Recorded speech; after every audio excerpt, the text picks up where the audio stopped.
Hello, hello. I hope you are doing well today. We have some breaking news. Donald Trump just worked a shift at a McDonald's, and Kamala Harris went to a church today and they sang her happy birthday because it is her birthday today, October 20th. She is 60 years old. So, in this English lesson, we are going to watch a clip from a news story, and there will be some difficult vocabulary, some idioms, who knows, maybe even some English phrasal verbs. And then I will come back and teach the difficult term they talked about. Now, normally I have pictures, no pictures today, just a definition and a sentence that somewhat relates to the news story about Kamala Harris's birthday or Donald Trump working at McDonald's. I'll probably also talk a little more casually. You might hear some more ums and some more you knows, but hopefully that will help you with your English listening skills. Listen to someone who is speaking English quite casually. All right, let's take a look at the news clip. And this news clip comes from Australia. So it will also give you a chance to practice your Australian English listening. There is one term that I had never heard before, but it's super close to something we say in the United States. So I actually did know it. Let's take a look at that clip.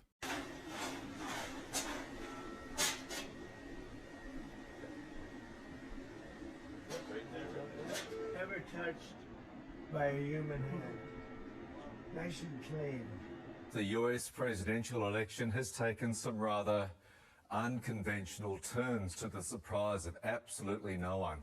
Kamala Harris received a birthday serenade at a church in Georgia while Donald Trump visited a McDonald's in Pennsylvania. Right. One of the first things that they said that I thought would be tough is unconventional. Now, I have talked about this in other English lessons, but this might be the first time you are seeing this, or maybe it's a review. So let's look at the definition of unconventional. Something that is not usual or tradition. So most of the time when people are running for president, they will have rallies. I've done some English lessons about Trump rallies. They will do interviews with news reporters.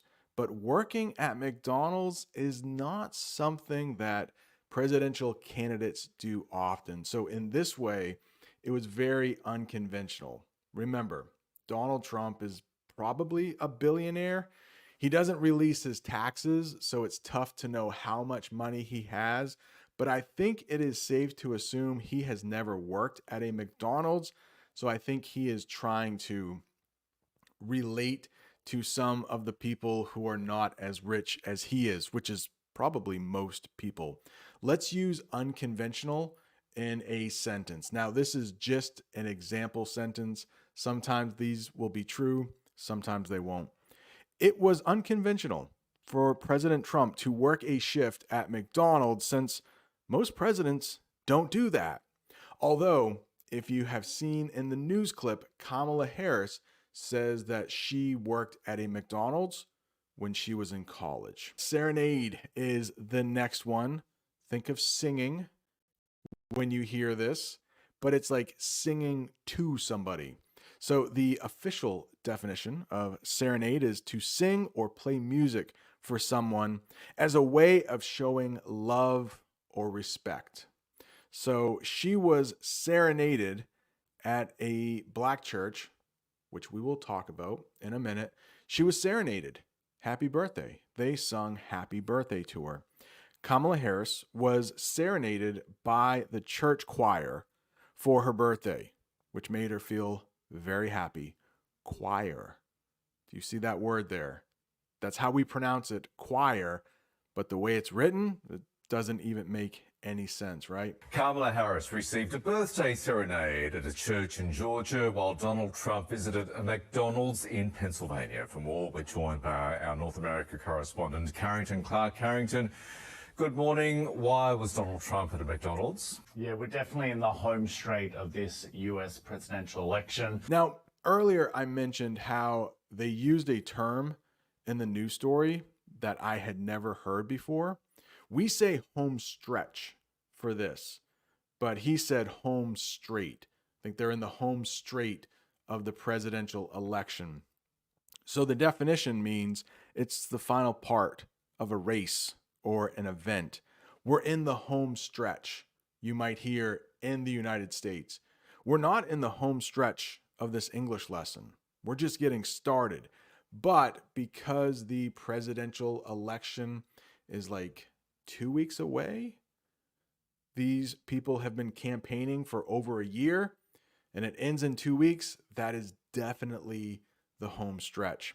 Kamala Harris, this is a weird sentence, but Kamala Harris is in the home straight of her birthday celebrations after being sung to at the church. So I think she had that done in the morning. So I don't think she was in the home stretch of her birthday for that. Maybe when she's having dinner, it's a little better for the home stretch. But I tried to work in the singing and the home stretch and the home straight. Yeah, we're definitely in the home straight of this US presidential election. And today, voters were gifted the image of Donald Trump donning the McDonald's apron and being on French fry duty in Pennsylvania. Donning. Most people in the United States will not use donning anymore, but an English phrasal verb that means donning is to put on, or you might hear the verb wear. So we are talking about clothing. The definition, to put on clothing or gear. President Trump was donning a McDonald's hat and apron while working behind the counter. We do have an old, very old Christmas song. I don't know the name of the song. I can't think of it right now, but there is a line in the song that is, I mean, it's really old. It doesn't really make any sense to anybody now, but I will say it. Don we now our gay apparel, which it's not even written in a normal English sentence anymore. Like the verb is first, which is very strange.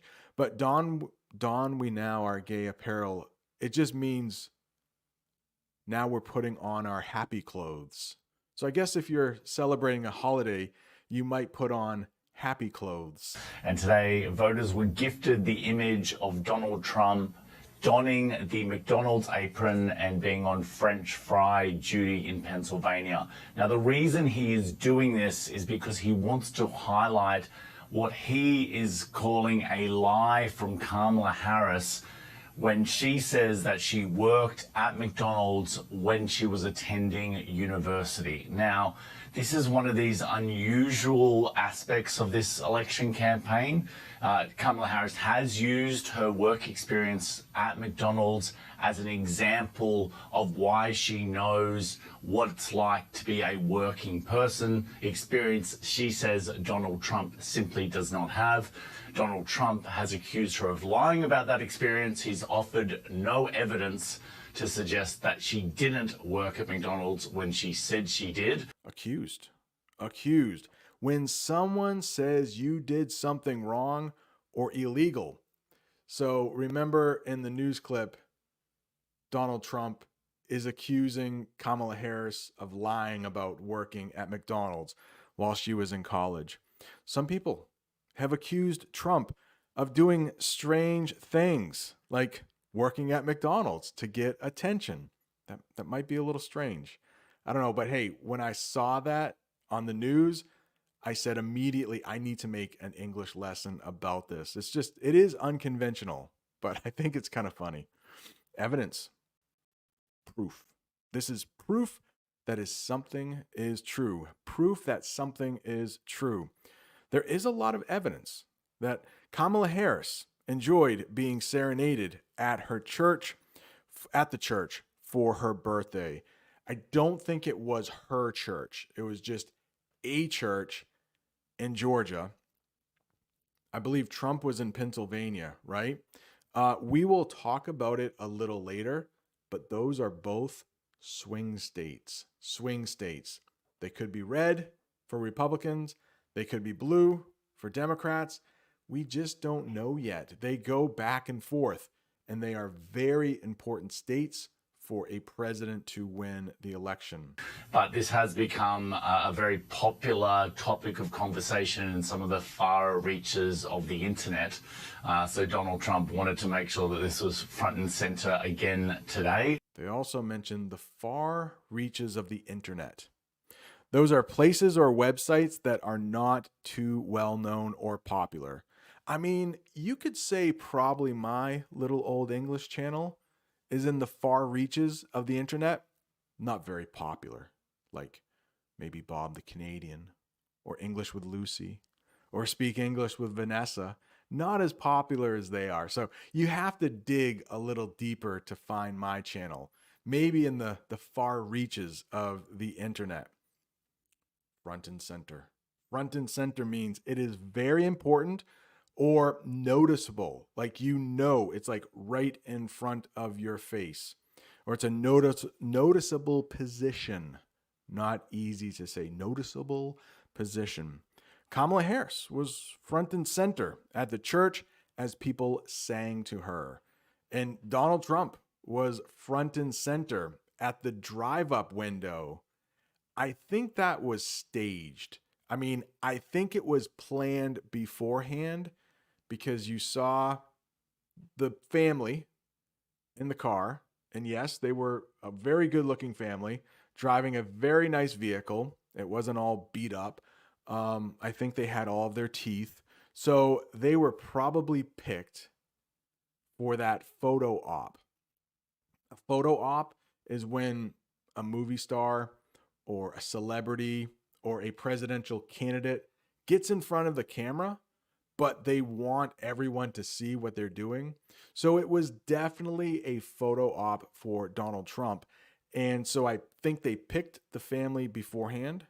I don't think they just randomly drove up to the drive-through window and said, "Oh, whoa, former President Trump, you're working at McDonald's now?" So I think they knew what was coming, because if you look on the other side of the car, there are all kinds of news reporters. So that was a photo op. It was not random. So Donald Trump wanted to make sure that this was front and center again today. The vice president, as you say, is down in Georgia, one of the other key swing states. She went to a black church. She received this happy birthday serenade and really tried to target in particularly on black men. Polls suggest that Kamala Harris is underperforming with black men compared to black women. Now, I mentioned swing state earlier. Let's get the official definition. A state where both political parties have a chance to win. Georgia, where Kamala Harris was serenaded, is an important swing state in elections. Yeah, there are other states like Michigan, Wisconsin, but Pennsylvania and Georgia seem like it's too close to call. Is that next? No, we will get to too close to call in just a couple, like 3 more. Okay. This one, a black church. This might surprise some people watching now, but in some parts of the United States, mostly the South, Georgia, Alabama. I used to live in Alabama. This was over 20 years ago, but there were black churches and white churches. Some churches where both races went, but it was very common for someone to go to a black church if they were black. Not too many white people. It did happen. And then white people would go to white churches. Now, the biggest difference that I remember is that the black churches would stay in church longer on Sundays. And in the South, a lot of they're Christians mostly. They go to church twice a day on Sundays. And so it might be for like an hour in the morning, an hour in the evening. But black churches probably stay like 2 or 3 hours in the morning, 2 hours at night. So a little bit longer. Do we get the official definition? No. I think I have explained it though. A church where most of the people are African American or black. Not all. There could be a couple white people sprinkled in, but the majority would be black people. Same goes for white churches, white people.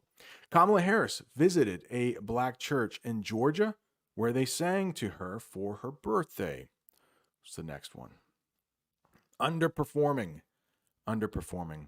Not doing as well as expected. Let's say you had an English exam and you thought you were going to get 100. Instead, you got like an 85. You would have underperformed for that English test. So let's take a look at a sentence about underperforming. Some say President Trump was underperforming during his shift at McDonald's, but others thought he did well. If you look back at the news story and President Trump dumping those fries, it definitely looks like he has never done that before. I doubt he has ever worked at McDonald's before. Polls suggest that Kamala Harris is underperforming with black men compared to black women, and they know that they need to get more black men on board if they are going to win in some of those key states like Georgia. And the polls are indicating at this point that it is too close to call. Too close to call. This election, I have a feeling, will be too close to call for a couple days. So it's when a result is not clear because both sides are very close or very close to winning. We vote on November 5th for president. It might be November 6th, or November 7th until we know the winner. In 2000, there was a presidential election between Al Gore, he was the current vice president, and a guy named George W. Bush. Well, George Bush became president, but it took a couple weeks and even some court cases to figure out who actually was president. I don't think it will take that long for this election, but it might take a couple days. And also, we don't have to worry too much about the time because the new president doesn't take office until January 20th. So there's a little over 2 months between election day and inauguration day. That is when the president is inaugurated or takes office. Let's look at a sentence with too close to call. Elections in Georgia can be too close to call, just like when Kamala Harris visited the swing state. Yeah, Georgia is a state where it could be too close to call for a couple days. And although we talk about election day being 2 weeks away, in many states, early voting has begun. People are already out in force, and the votes are being counted, even if we have no idea which way this is going to go. In the news story, you saw that Americans are already starting to vote in some states. Every state has a different way of running their election. So early voting works differently in every state, but some states are allowing people to vote already. It might be mail. You can mail in your ballot. The ballot is the thing you write on to pick who you want to be president. So you can mail in your ballots. They might even have polling stations. That's what we call it, where you go vote. They might even have polling stations set up already, but they're not the official ones. Election day, November 5th, will have most of the people will vote that day, but some states do have early voting. Kamala Harris encouraged people at the church to use early voting in Georgia. Meanwhile, the billionaire Elon Musk, Carrington, is offering a daily $1 million prize to voters as he also hits the trail on behalf of Donald Trump. Is what he is doing legal? I mean, this is a major question. So the tech mogul Elon Musk has become one of the most high-profile surrogates for Donald Trump. He's fully subscribed to the MAGA movement, and he's putting tens of millions of dollars of his own money behind this campaign. Now, this particular pledge is that he is saying that each day they will randomly select someone who has signed a petition that he has circulated, which effectively says that you're in support of the First and Second Amendments here in the United States, which is freedom of speech and the right to bear arms. Now, that is seen as a way of marshalling support for Donald Trump in some of these key swing states. Surrogate.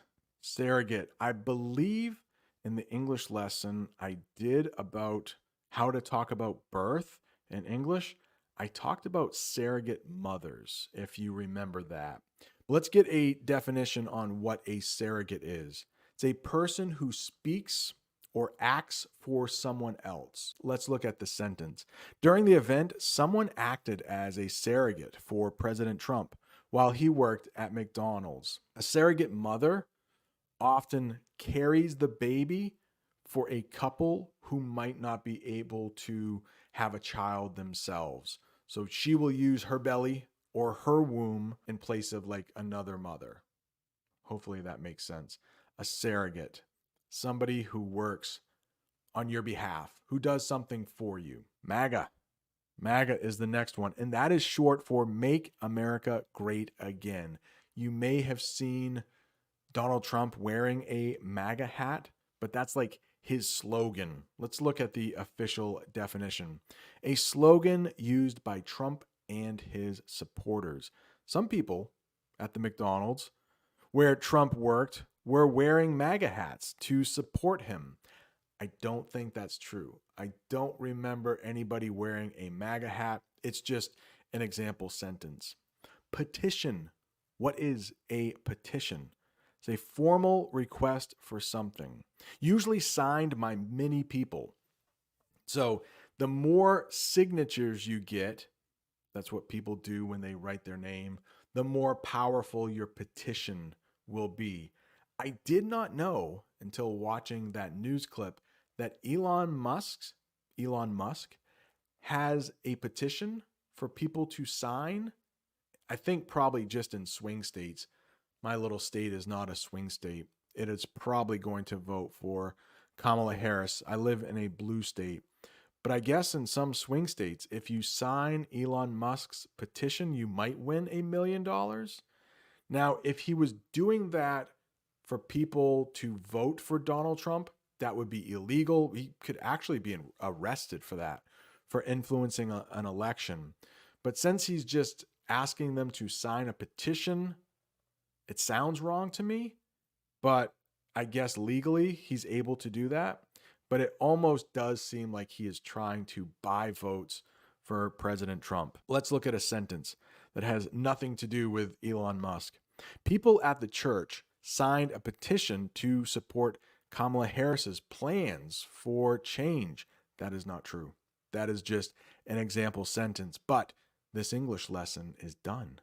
Thank you so much for watching. I did speak a little more quickly, but if you're looking for more English, right down there, there is an English lesson that is like an hour long. Thanks so much for watching. See you next time.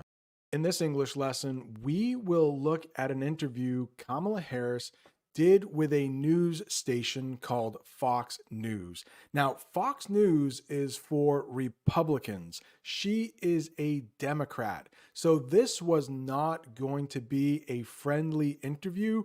They were going to grill her.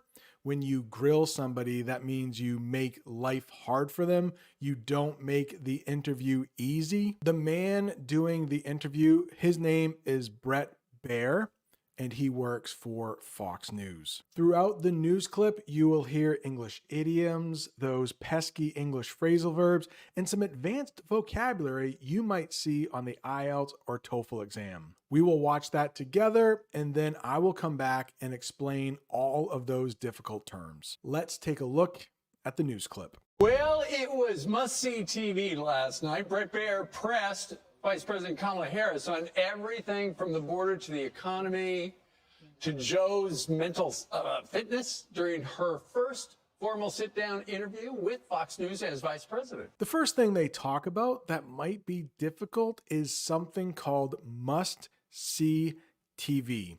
When I was a kid, My family and I would watch TV on Friday nights, and one of our news stations would call that must-see TV. It's like TV you can't miss. But let's take a look at the official definition. A show or event you have to watch because it's very interesting or important. We have an election coming up very soon. A lot of Americans want to see their candidates on TV. Kamala Harris, Donald Trump. Recently, Donald Trump worked at a McDonald's. I have an English lesson about that. I will leave a link to it at the end of this one. Yeah, all of that is must-see TV. A couple months ago, Kamala Harris and Donald Trump had a debate. I have an English lesson about that too. But let's look at a sentence using must-see TV. The debate between Kamala Harris and Donald Trump was must-see TV for anyone following the 2024 election. Pressed.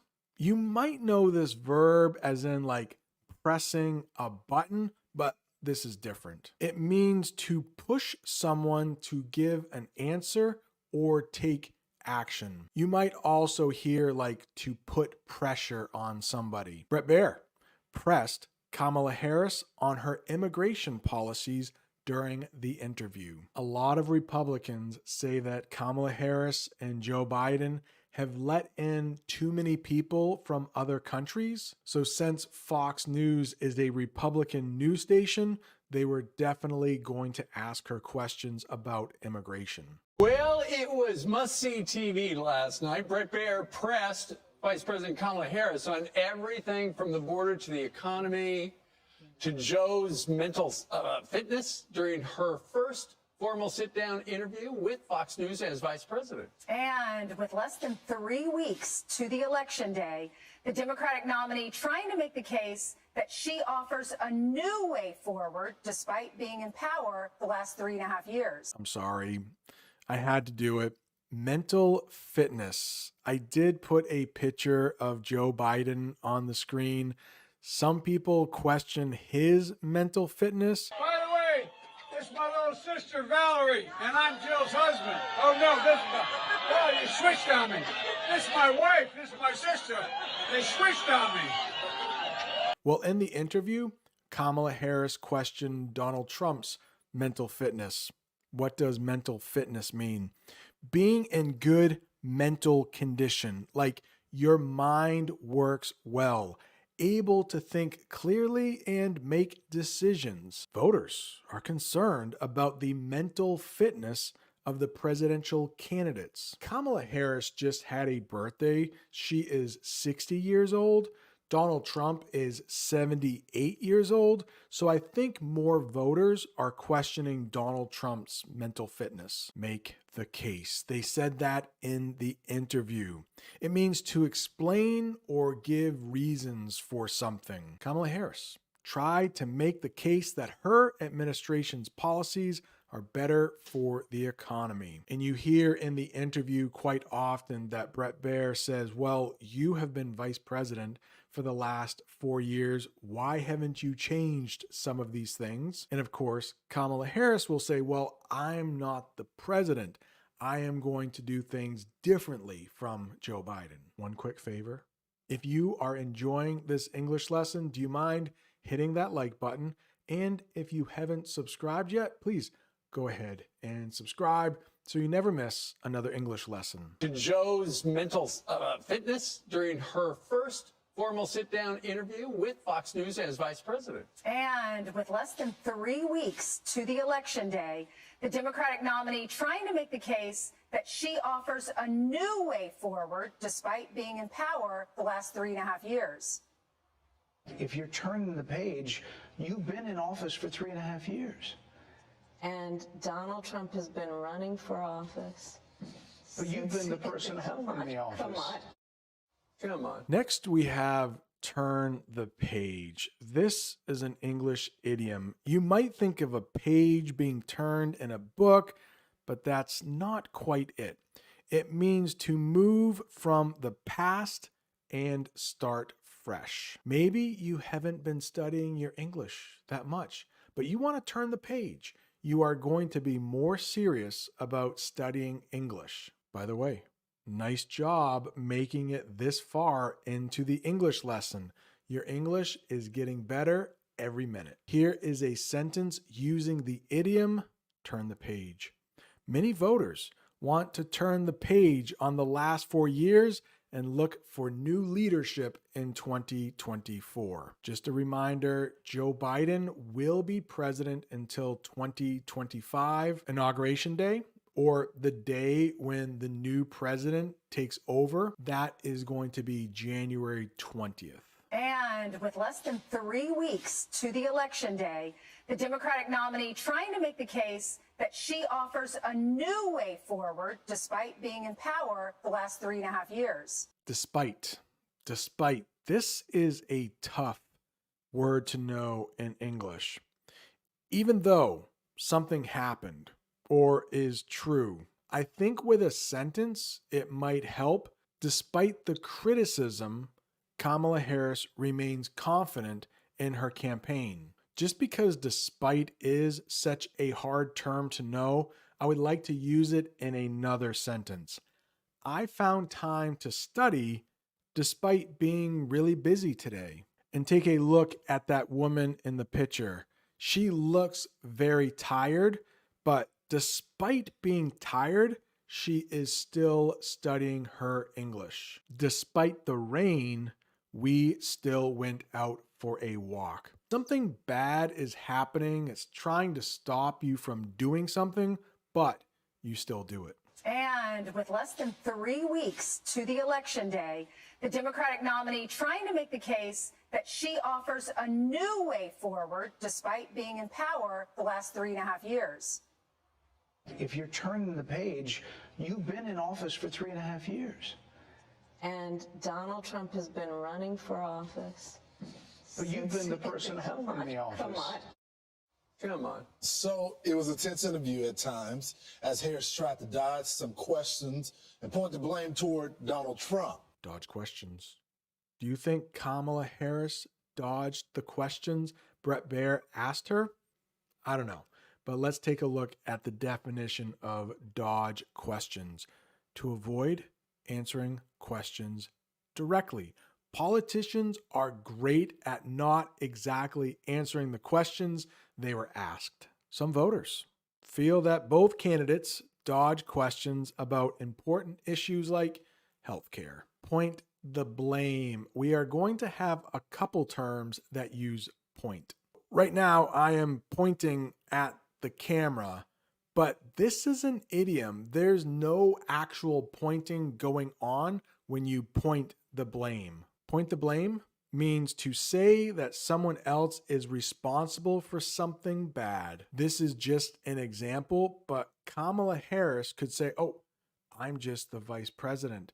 If you want to blame somebody, blame the president. He's the one in charge. During the interview, Harris didn't point the blame at Trump directly, but hinted at his policies causing problems. Yeah, she did that quite a bit. That's what politicians do. So it was a tense interview at times as Harris tried to dodge some questions and point the blame toward Donald Trump. Toward the end of the interview, though, Brett says it had to quickly be wrapped up after her team signaled to him to stop. There are critics who look at what the administration did and say and think differently. Madam Vice President, they're wrapping me very hard here. I hope you got to say what you wanted to say about Donald Trump. There are a lot of things. There's more to say. I have much more to say. Madam Vice President, And they're giving me a hard rap. Well, I thank you for the time. Wrapped up. What does that mean? To finish something. Brett Baer also says they're wrapping me hard.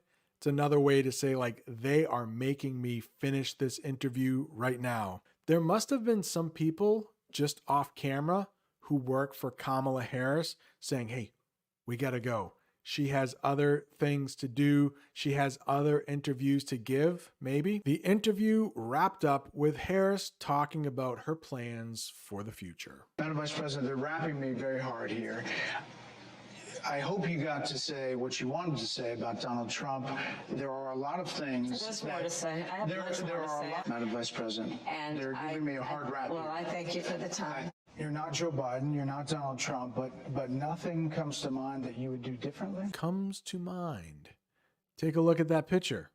It definitely looks like that young man is thinking. I don't know about where you live, but in the United States, it's a pretty common way to show somebody has an idea in a picture. When voters think about healthcare, Kamala Harris often comes to mind for her stance on reproductive rights. I have done an English lesson before about how Donald Trump and Kamala Harris feel differently about abortion. You should definitely check that one out if you are interested. Another picture with a light bulb. This one is for fresh ideas. Fresh ideas? It means new and different thoughts or plans. Harris said her campaign brings fresh ideas to improve the economy. And like every new president that comes into office, I will bring my life experiences, my professional experiences, and fresh and new ideas. I represent a new generation of leadership. Kamala Harris says she is part of a different generation. Like we talked about earlier, Kamala Harris is quite a bit younger than Donald Trump. She's like 18 years younger. A generation is a group of people born and living at the same time. If you look at that picture, you can see that there is a daughter, probably on top of her father's shoulders, and below that father is probably his father. In that picture, there are 3 different generations. Let's look at a sentence using generation. The younger generation is showing more interest in voting this election. A new way forward. And when we talk about forward here, we're talking about the future. Forward in time. A different and better plan for the future. Harris promised voters a new way forward with her policies on climate change. I don't know. What do you think? Is the earth getting warmer? Is the weather getting worse? Are the storms getting stronger? Well, first of all, turning the page from the last decade in which we have been burdened with the kind of rhetoric coming from Donald Trump that has been designed and implemented to divide our country. Burdened. Not an easy word to say, burdened. Feeling weighed down or troubled by something. Many Americans feel burdened by the high cost of living, and Harris addressed this during the interview. She said, I know Americans are struggling to pay for things. I have a new plan forward to fix those things. In that picture, you can see some, I think they're mules. I don't think they're donkeys, but those 2 animals look very similar. Those mules are burdened by heavy things. They are trying to climb a mountain, but they have a lot of weight on their back. If you follow the news in English, politics in English, you will hear rhetoric a lot. Let's talk about what rhetoric is. Language meant to make people do things, often used in politics. Voters are tired of empty rhetoric and want real solutions from the candidates. Yeah, politicians can talk all day long, but if they don't have a real plan, that rhetoric doesn't mean anything. Are you still watching? Are you still learning English? Nice job. This is hard stuff, I know. But right now, I would like to give a shout out to a couple people who watch my lessons. They comment on these lessons. YouTube is doing this now. I can see like some of the people who leave the most comments. Tanya, I would like to give her a shout out. She has left over 100 comments, and I have hearted her comments 170 times. I try to leave a little heart on every single comment just to let you know. Thank you. Also, Mahmoud, he lives in Mauritania. He's left over 100 comments as well, and he has received 100 hearts. Thank you so much for the support. Just a couple minutes ago, we talked about point the blame. Well, if you know that one, well, then you'll probably know point fingers because it's pretty much the same thing. To blame others for something bad. Instead of offering solutions, some politicians just point fingers at each other. In which we have been burdened with the kind of rhetoric coming from Donald Trump that has been designed and implemented to divide our country and have Americans literally point fingers at each other. Madam Vice President, more than 70% of people that is tell about turning the pollsters, page on rhetoric that people are frankly exhausted of, Brett. you've been in office for 3.5 years. And Donald Trump has been running for office. But you've been the person holding the office. Come on. Madam You Vice and I President. both know what I'm talking about. You and I both know what I'm talking about. I actually don't. What are you talking about? What I'm talking about is that over the last decade, But you're people the have lever of become, power. but listen, over the last decade, it is clear to me. Clear to me? Do you know what that is? Easy to understand or obvious, easy to understand. Those things mean the same thing. It's clear to me that voters want a president who will focus on healthcare reform. Going to the doctor is very expensive in the United States. A lot of Americans can't afford to go to the doctor. Both politicians say that they are going to fix that. Will either of them fix that? I don't know. Healthcare has been very expensive in this country for a long time. One, that he is unfit to serve, that he is unstable, that he is dangerous. So when we had Brett Baer on yesterday to preview the big conversation with Kamala Harris, one of the things I noted is that what Brett Baer is really good when it comes down to the research. And we saw that yesterday because it was question after question based on her record and prior statements. And I got to be honest, she didn't meet the moment in the sense of having a response to those questions. Unfit to serve. Look at that picture. That person might be a little crazy. They are wearing a watermelon on their head.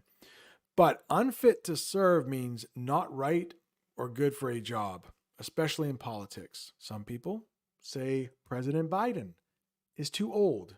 He's unfit to serve anymore. He needs to leave office. Harris argued that President Trump is unfit to serve another term as president due to his bad ideas. They also mentioned meet the moment in the news clip. That means to handle a difficult situation well. I'm sure Democrats will think that Kamala Harris met the moment. She had a tough interview and she did well. Of course, Republicans are going to say the opposite. Harris believes she can meet the moment and guide the country through its challenges. And I got to be honest, she didn't meet the moment in the sense of having a response to those questions, but I think it was a better format for Kamala Harris versus some of the softball interviews that she's gotten. At least she rose to the occasion in the sense of wanting to fight back. Softball questions. In that picture, there is a softball. If you know the game of baseball, the game of softball is almost like that, only they use a bigger ball and the ball goes a little slower. Some people might think softball is easier than baseball. A lot of older men will play softball because it's a little easier. Instead of pitching overhand, you can pitch underhand. But softball questions or a softball interview is easy questions that are not difficult or challenging. The news reporter says that Kamala Harris has just been doing softball interviews. She's just being asked softball questions, but Fox News was a little harder on her. They actually grilled her. Some critics say that Harris was given softball questions during the interview, but others disagree. that is just an example. Fox News did not give her softball questions. To rise to the occasion, or she rose to the occasion, that means to perform well in a difficult or important situation. Like meet the moment. Let's say you have a difficult English test coming up, but you studied really hard and you did really well on the test. Well, you rose to the occasion. Let's look at an example sentence. Harris rose to the occasion when asked tough questions about border security. And border security goes along with immigration. Republicans think too many immigrants are being let through the border. I think this was a tough English lesson. I hope your English is better after watching this. If you're looking for more English, right down there, President Trump works at McDonald's. And right over there is where I talk about the differences between Harris and Trump when it comes to abortion. Thanks so much for watching. See you next time. They said it would never be done, but Joe Rogan had Donald Trump on his podcast. For years, Joe Rogan said, I will not have Donald Trump on. I just don't think it would be good for the podcast. But what do you know? He was on there. And in today's English lesson, we are going to talk about some of the difficult vocabulary they talked about. They also used some English idioms. And of course, you can't have a podcast without using English phrasal verbs. We will watch a clip of the podcast, and then I will come back and discuss, teach some of those difficult things. That way, you will know how to use them in your next English conversation, or if you are studying for the IELTS or TOEFL exam, they won't confuse you. Before we take a look at the first clip, if you don't mind, please hit that like button. Other English learners will be able to find the channel. And if you haven't subscribed yet, subscribe so you never miss another English lesson. I often talk about things in the news, like Trump working at McDonald's. They at least knew whoever that guy is, that's him. That's really him. Yeah. When you see certain people talk, certain people in the public eye, you don't know who they are. They talked about how tough it is to be in the public eye. Let's talk about what the public eye means. It means being seen and noticed by the public. Private is the opposite of public. If someone is a very private person, you don't know a lot about their life. Donald Trump might be one of the most famous people in the world, so of course he is always in the public eye. Let's take a look at a sentence that uses public eye. Donald Trump has been in the public eye throughout the 2024 election, especially with his podcast appearances. They at least knew whoever that guy is, that's him. That's really him. Yeah. When you see certain people talk, certain people in the public eye, you don't know who they are. You have no idea who they are. It's very difficult to know. You see them in conversations. They have these pre-planned answers. They say everything. It's very rehearsed. They also mentioned pre-planned. Anytime you see pre in English, think before. So this word literally means planned before. But let's take a look at the official definition. Planned and advanced before something happens. The opposite of pre-planned is off the cuff. Most, if not all, of President Trump's speeches are off the cuff. I mean, I think he has a teleprompter to read, but after a couple minutes, I think he forgets the teleprompter and just starts talking off the cuff. Definitely not pre-planned. Let's use pre-planned in a sentence. Some believe that certain questions in political interviews are pre-planned to avoid surprises. This interview with Joe Rogan was definitely not pre-planned. Along with pre-planned, you have rehearsed. Let's talk about what rehearsed is. Practiced or prepared beforehand. Critics often say a politician's statements sound rehearsed, but Trump's interview on Rogan's podcast or Rogan's show was candid. Candid is the opposite of rehearsed. Candid and off the cuff are pretty much the same thing. You don't know who they are. You have no idea who they are. It's very difficult to know. You see them in conversations. They have these pre-planned answers. They say everything. It's very rehearsed. You never get to the meat of it. The meat of it.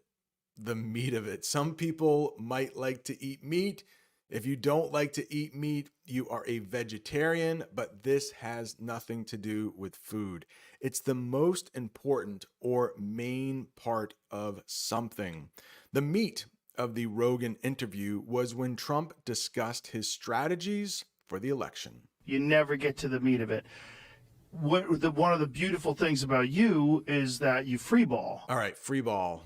Free ball has a couple different meanings in English. I will only talk about the one they used in the podcast. It means to improvise, again, off the cuff, improvise, very much the same thing. To improvise or do something without preparation, without preparing for it. Joe Rogan's style is often to freeball his interviews, letting conversations flow naturally. Yeah, and this is like a 2.5 hour interview. I only took a small portion of this. If you have questions while you watch the entire interview, leave them in the comments section, and then I will do another English lesson answering your questions about this podcast. You never get to the meat of it. One of the beautiful things about you is that you free ball. Like, you get out and you do these huge events and you're just talking and you're making. We've highlighted you on the show many times when you did this Biden impression where he's walking around, he doesn't know what he's doing. It's funny. It's stand up. It's funny stuff. Impression. It has a couple different meanings in English, but in the podcast they use it like this: to act like someone else. Trump will often impersonate, that is the verb, he will often impersonate other people. Joe Rogan mentioned how he impersonated Elon Musk, and he also impersonated Joe Biden. Right now, I am going to impersonate Donald Trump. It's going to be bad. I'm sorry, but I love it when Trump used to say, it's gotta be huge, gotta be huge. He doesn't say that as often, and it really breaks my heart. It really makes me sad. I would like him to say, it's gotta be huge, just a little more often. Trump did a great impression of Joe Biden in a previous interview. Like, you get out and you do these huge events and you're just talking and you're making. We've highlighted you on the show many times when you did this Biden impression where he's walking around, he doesn't know what he's doing. It's funny. It's stand up. It's funny stuff. But it's like you were making fun of Elon one time. You're doing an Elon impression. It's great. You have like comedic instincts. Comedic instincts. Now, Joe Rogan is also a stand-up comedian. He gets up on stage and tells jokes. Some people don't think he's that funny. They think he is a better podcaster than he is comedian, but he has great comedic instincts. And guess what? Donald Trump also has great comedic instincts. What are those? The natural ability to be funny or make jokes. Sometimes I'm not sure if Donald Trump means to be funny, but he is. Joe Rogan used his comedic instincts to lighten the mood during discussions on serious topics. Yeah, it's the ability to make jokes without thinking about it. In the interview, they talk about how Donald Trump said that Hillary would be in jail if he was running the country. It's just awfully good that someone with the temperament of Donald Trump is not in charge of the law in our country. Because you'd be in jail. Secretary Clinton. I mean, that's great comedic instincts. It's funny stuff. But it's like you were making fun of Elon one time. You're doing an Elon impression. It's great. You have like comedic instincts. Like when you said to Hillary, you'd be in jail. Like it's great timing. And along with great comedic instincts, great timing, it also has like, you don't have to think about the joke. You can think of a joke immediately, or maybe you wait until the right moment to make that joke. Let's look at the official definition. Saying or doing something at the perfect moment for effect. Trump had great timing when he said that Hillary would be in jail. You have like comedic instincts. Like when you said to Hillary, you'd be in jail. Like that's great timing. Yeah. But it's like that kind of stuff was unheard of as a politician. Unheard of. So many things that Trump does is unheard of. I mean, what other presidential candidate has worked a shift at McDonald's? I mean, that's unheard of. What's the definition of unheard of? Something unusual or surprising. It was unheard of for a former president to appear on a podcast like Rogan's so close to an election. Yeah, in the past, I don't think presidential candidates would appear on podcasts like this, where they swear, where they talk about really candid things, but things are changing. Donald Trump has been doing a lot of these interviews. JD Vance, his vice president, just sat down with Theo Vaughn and did a great interview. But it's like that kind of stuff was unheard of as a politician. Like no one had done that. And I think... You know, it's funny, you need at least the attitude of a comedian when you're doing this business. This is a very dangerous business, first of all. It's a very tough business. It's the most dangerous business. It's the most, well, for a job? Yes. I mean, other than going to war and being a firefighter or being a cop, it's the most dangerous business. It's the most dangerous. Being president is the most dangerous. Especially you. I mean, you haven't even got to the election. There's been 2 assassination attempts. And they've brushed those out of the news like it was nothing. Brush it out of the news. And it seems like some of those assassination attempts really weren't covered by the news that much or for that long, maybe for a couple days, and then they disappeared. So let's get an official definition for brush it out of the news: to ignore or downplay a story so people forget it. If somebody shot at Joe Biden, it probably would have been bigger news. We would probably still talk about it more. Some people believe certain networks tried to brush Trump's interview out of the news to avoid publicity. Publicity, it has public in it, right? Publicity is making the news, having a lot of people talk about it. Being president is the most dangerous. Especially you. I mean, you haven't even got to the election. There's been 2 assassination attempts. And they've brushed those out of the news like it was nothing. Yeah, they'd rather not talk about them. Imagine if there was assassination attempts on Biden, how hard people would be attacking the right. Attacked the right. Now, this is political. So when you hear the right, think Republicans. If you hear the left, think Democrats. The official definition: criticized Republicans or conservative figures. Conservative, Republicans. Liberals, Democrats. Some politicians attacked the right for their stance on the economy in Trump's absence. Well, the economy is not as good as it was before. I don't know what I should say. Sometimes YouTube doesn't like it when we talk about that thing that happened in 2020 when everybody got sick. Yeah, the US economy was better before that thing happened. But in the podcast Attacking the Right, they are talking about guns.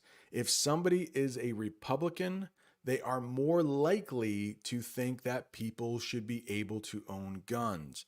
If somebody is a Democrat, they are less likely to think Americans should be able to own guns. Imagine if there was assassination attempts on Biden, how hard people would be attacking the right, how they would be trying to get guns taken away from people. They would try to ramp up gun laws. Ramped up. I've talked about this many times on the channel. Maybe this is review for you, but it means increased in intensity or effort. So of course, as the election draws near, Trump is ramping up his public appearances. He wants more publicity. Let's look at it in a sentence. Trump ramped up his media presence as the election approached, appearing on major podcasts. They would try to figure out some way to blame you. If there was attacks on, if Biden got shot in the ear, we would have never heard the end of it. But I think he's in good shape because it's only consequential presidents. In good shape? In good shape? What does that mean? There are a couple different meanings in English. Let's take a look at what in good shape means. To be in a strong or favorable position. Favorable, favorable. Not easy to say, but it means like in a good position. Polls suggest that Trump was in good shape after his Rogan interview, gaining support among young voters. Now, former President Trump made a joke during the podcast, and I don't think Joe Rogan heard it or he didn't get it, but it was pretty funny. They were talking about assassination attempts and how President Trump has had 2 already so far. Hopefully, no more. But Trump said that Joe Biden didn't have to worry about being assassinated because only consequential presidents have to worry about it. Consequential. Not easy to say. Not something I say very often. Let me slow down and pronounce it perfectly. Okay, just in case you want to use it in one of your conversations. Consequential. Consequential. Consequential means like something important. And so President Trump was saying Joe Biden isn't important enough for somebody to try to assassinate him. So let's look at the official definition of consequential.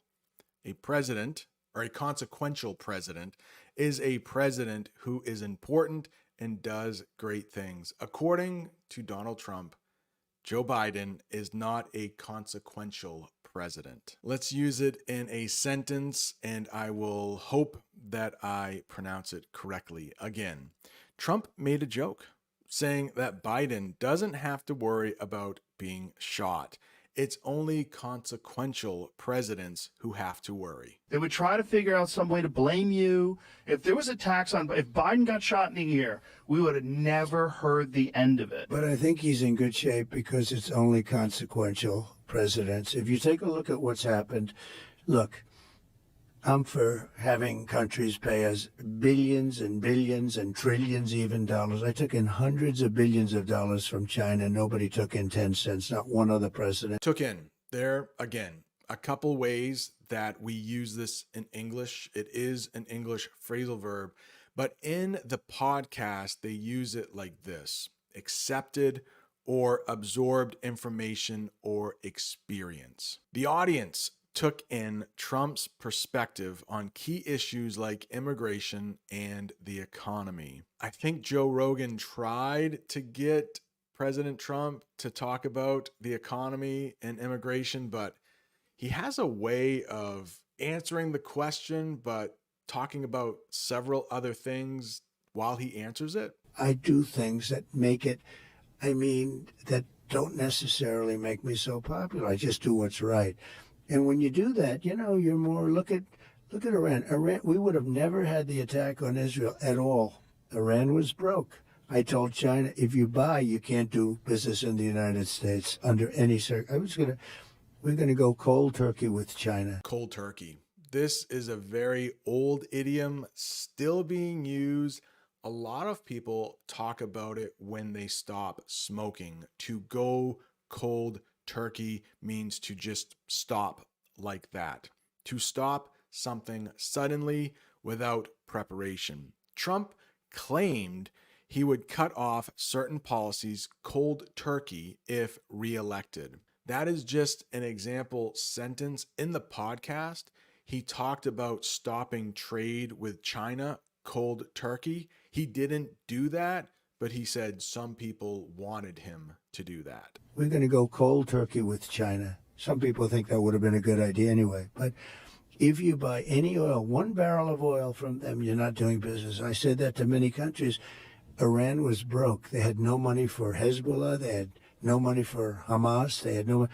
But I make myself, I understand what I'm doing. You make yourself a target.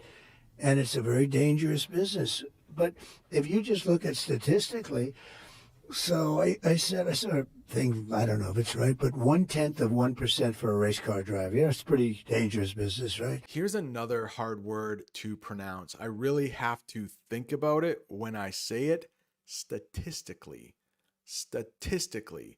Now, if I were saying this in normal conversation, I probably wouldn't worry about it so much. But since I am an English teacher, I'm teaching English right now, I should pronounce it perfectly. Perfectly. Statistically. Now I'm worried that I'm not pronouncing things perfectly. Statistically means based on numbers or data. This is scary. This is a very dangerous job, being an American president. So let's look at a sentence using statistically. Assassinated presidents. The number of American presidents who have been assassinated is statistically high.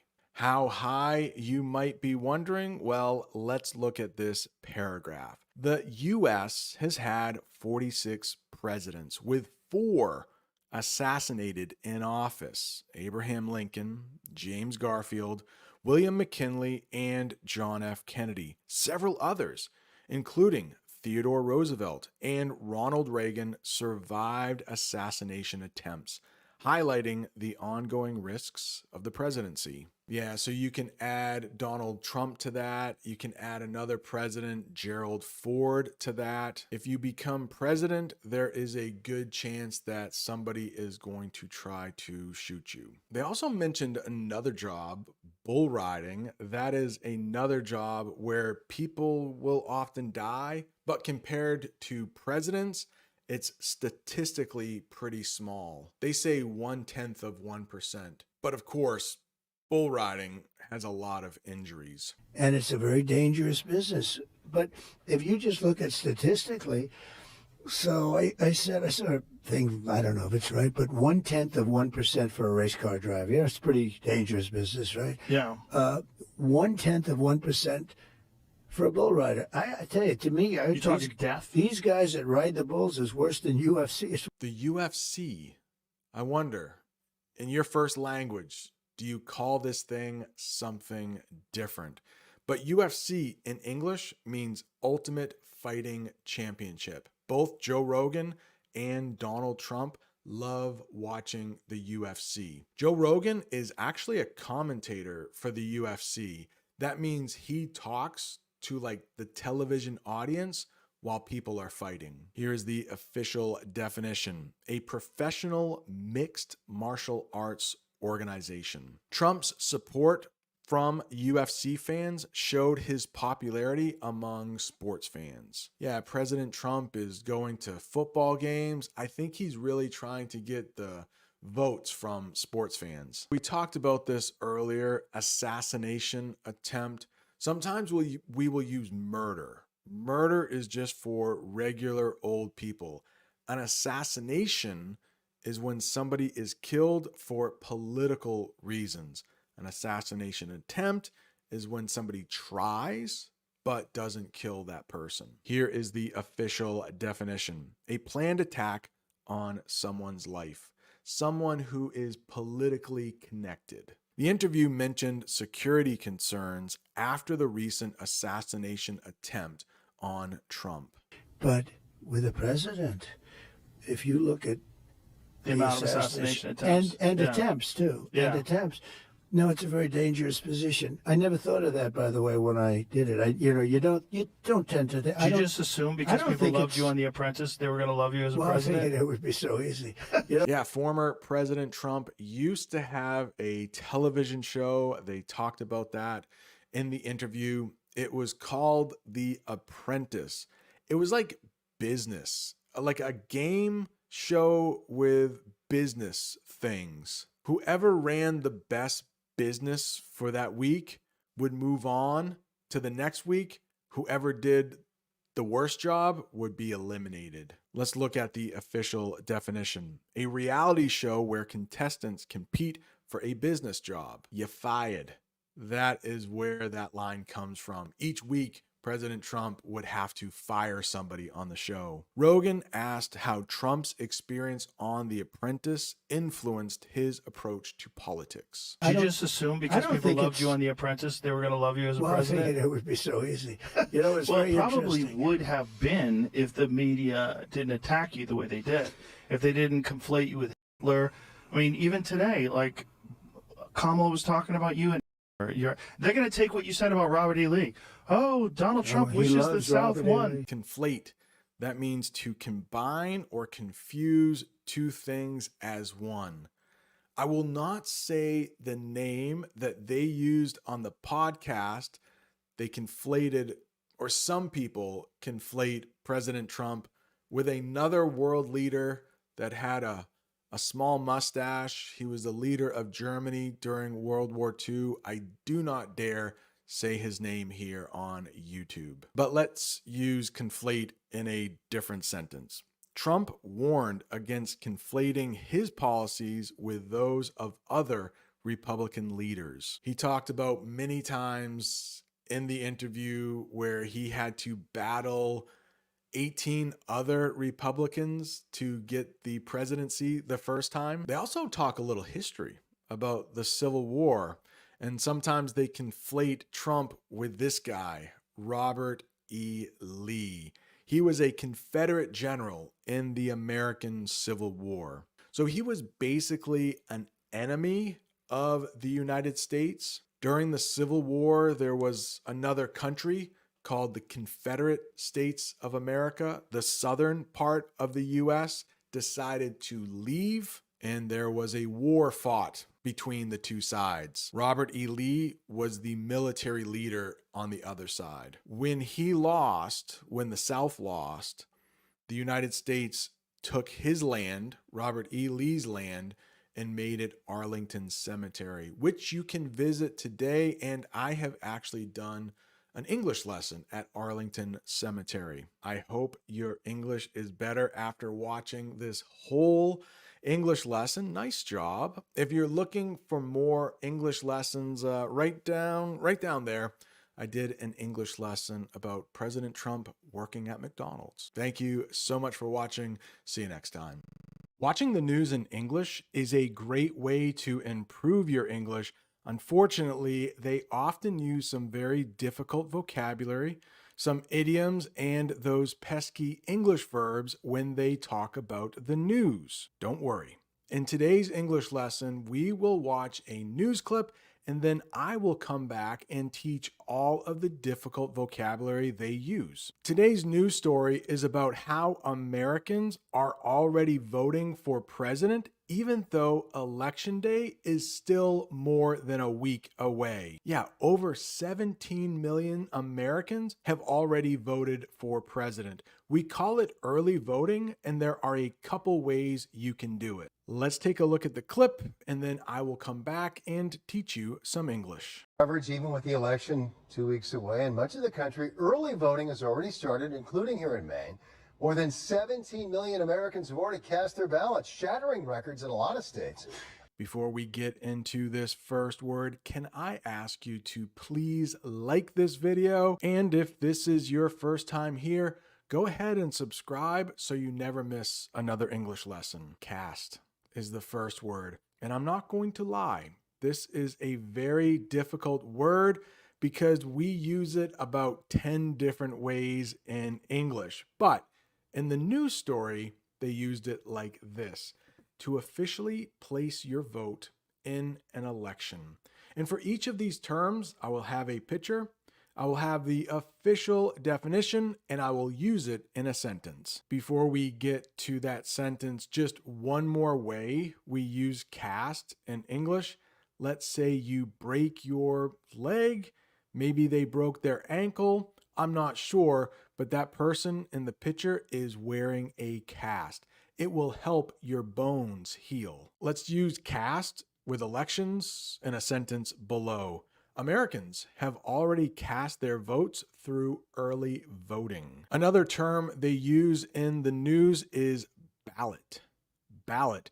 That is a form or piece of paper used to record a vote. Voters use a ballot to choose their preferred candidate in the election. Don't worry. If you don't know what preferred is, they are going to use it in the newscast, and we will talk about it a little later. Coverage even with the election 2 weeks away. In much of the country, early voting has already started, including here in Maine. More than 17 million Americans have already cast their ballots, shattering records in a lot of states. Shattering records. With 17 million people already voting in the election, this has never happened before. Whatever the old record was for early voting, that is done. That record has been shattered. Shattering records means to break previous achievements or numbers by a large amount. It does appear that the earth is getting warmer, and where I live, it seems like each summer is hotter than the last. A couple times a summer, we will shatter the record for highest temperature. Let's say the record for June 21st in my state was 91 degrees Fahrenheit. Yeah, we use Fahrenheit here in the United States. But maybe on that same day, we break the record. It reaches 92 degrees. It is a new high for temperature. Early voting this year is shattering records across many states. Almost every state in the United States does allow for voting before Election Day. We will talk about my state, Maine, in just a little bit. Did you hear a person sneeze in the background while the reporter was talking? Coverage even with the election 2 weeks away. In much of the country, early voting has already started, including here in Maine. More than 17 million Americans have already cast their ballots, shattering records in a lot of states. They don't say sneeze in the newscast, but they do actually sneeze. So let's talk about what that means. The sudden expulsion of air from the nose and mouth, usually due to an irritation in the nasal passage. Wow, very difficult words there, right? An irritation might be like an itch inside your nose. That's your nasal passage. And just like the woman in the picture, you may have to sneeze. Let's take a look at a sentence that uses sneeze. It's important to cover your mouth when you sneeze at a polling station. A polling station is just the place where you vote. They also use so far in that newscast. Let's talk about what that means. Up to the present moment. So far, in this English lesson, we have talked about 5 new terms. So far, more than 1 million people have voted early in Georgia. And Georgia is a very important swing state. We will talk about what that is a little later. Audrey Eleanor Show reports on who's voted so far and what it means for the presidential candidates. For millions of voters, Election Day is already here. Just in case you don't speak Spanish or Portuguese, aqui. I saw that in the newscast. I just wanted to let you know what that means in Spanish. It was probably in Spanish at the voting place. There are a lot of Americans who speak Spanish, but aqui is the Spanish word for here. I'm not even going to pretend I can pronounce that sentence. For millions of voters, Election Day is already here. I just wanted to be out here early so I can get my vote in. Many state and local election officials were expecting high turnout, but not this high. Even in North Carolina, still recovering from Hurricane Helene. They mention Southern in the newscast, so let's talk about what that means when we talk about the United States. In the red, you can see where the southern part of the United States is. Yeah, I know. There's parts of California and Arizona that are really far south, but we would probably call those states the West. The official definition of Southern, referring to the southern part of a country or region. States in the southern U.S., like Georgia and North Carolina, are seeing high early voting turnout. High turnout. What does that mean, you might be asking? Well, they talk about it in the newscast. I just mentioned it in a sentence. Let's talk about it now. A large number of people participating in an event, like voting. Election officials, those are people who are in charge of the election. Election officials are reporting a high turnout of early voters. Many state and local election officials were expecting high turnout, but not this high. Even in North Carolina, still recovering from Hurricane Helene. 2020 was a record for us on the first day of in-person early voting, and now we've broken that record. Georgia also shattering turnout records. As of Tuesday afternoon, almost 1.8 million early and absentee ballots had been cast. We have a couple different ways that you can vote in the United States. Let's talk about this first one, in person. Doing something physically present at the location, not virtually. Yeah, I'm not sure. I don't think there is any state in the United States that allows people to vote virtually.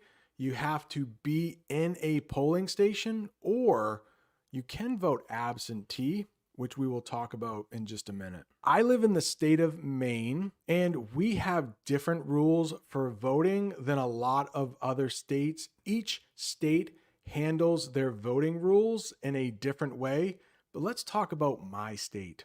In Maine, early voting lets people vote before Election Day. Voters can go to a town office or city hall to fill out a ballot, just like on Election Day.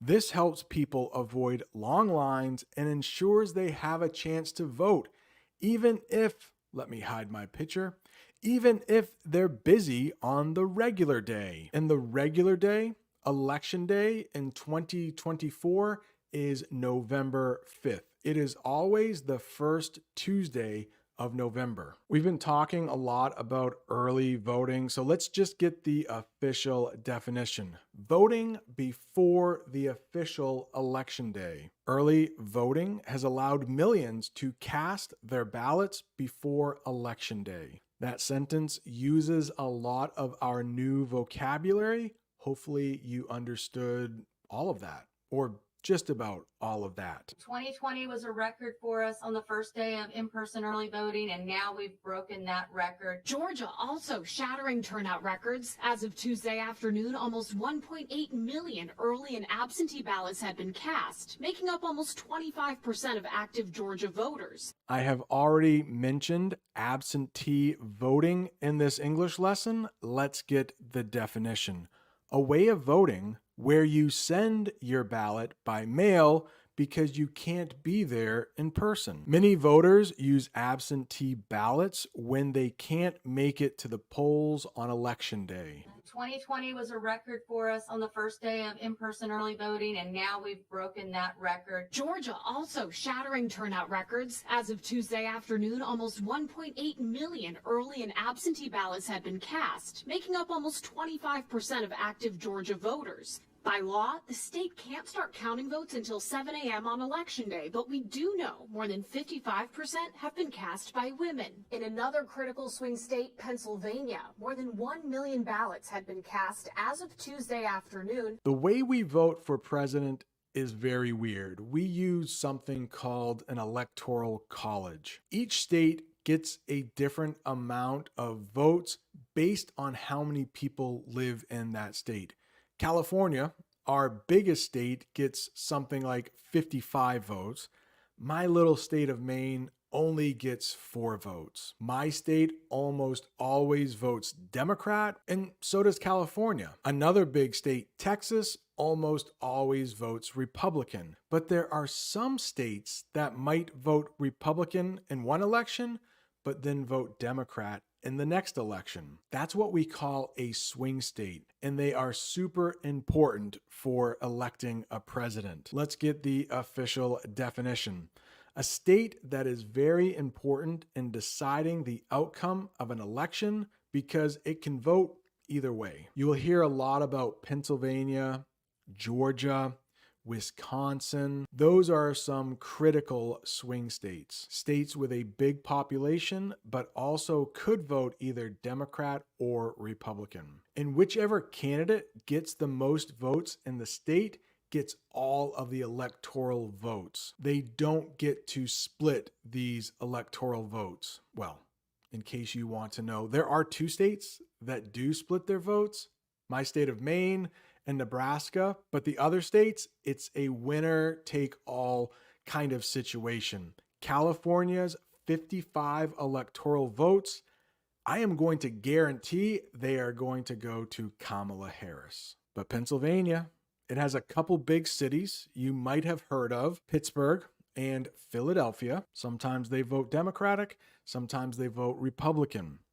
Pennsylvania, a U.S. state that often plays a key role in presidential elections. Pennsylvania has already seen over 1 million early ballots cast. And as expected, about 2/3 have come from Democrats. Democrats, I think, always turn out in higher numbers just because they've always been encouraged to do so. They've always been encouraged to come out for early voting, to cast an absentee ballot. As expected is the next one, and that means something that happens the way people thought it would. As expected, more Democrats are voting early this year. Yeah, in the news clip, they say that Democrats often vote early because they are encouraged to do so, but this year, even Republicans are doing some of that early voting. Democrats, I think, always turn out in higher numbers just because they've always been encouraged to do so. They've always been encouraged to come out for early voting, to cast an absentee ballot. Whereas Republicans in 2020 sowed doubt in the process. I just used encouraged.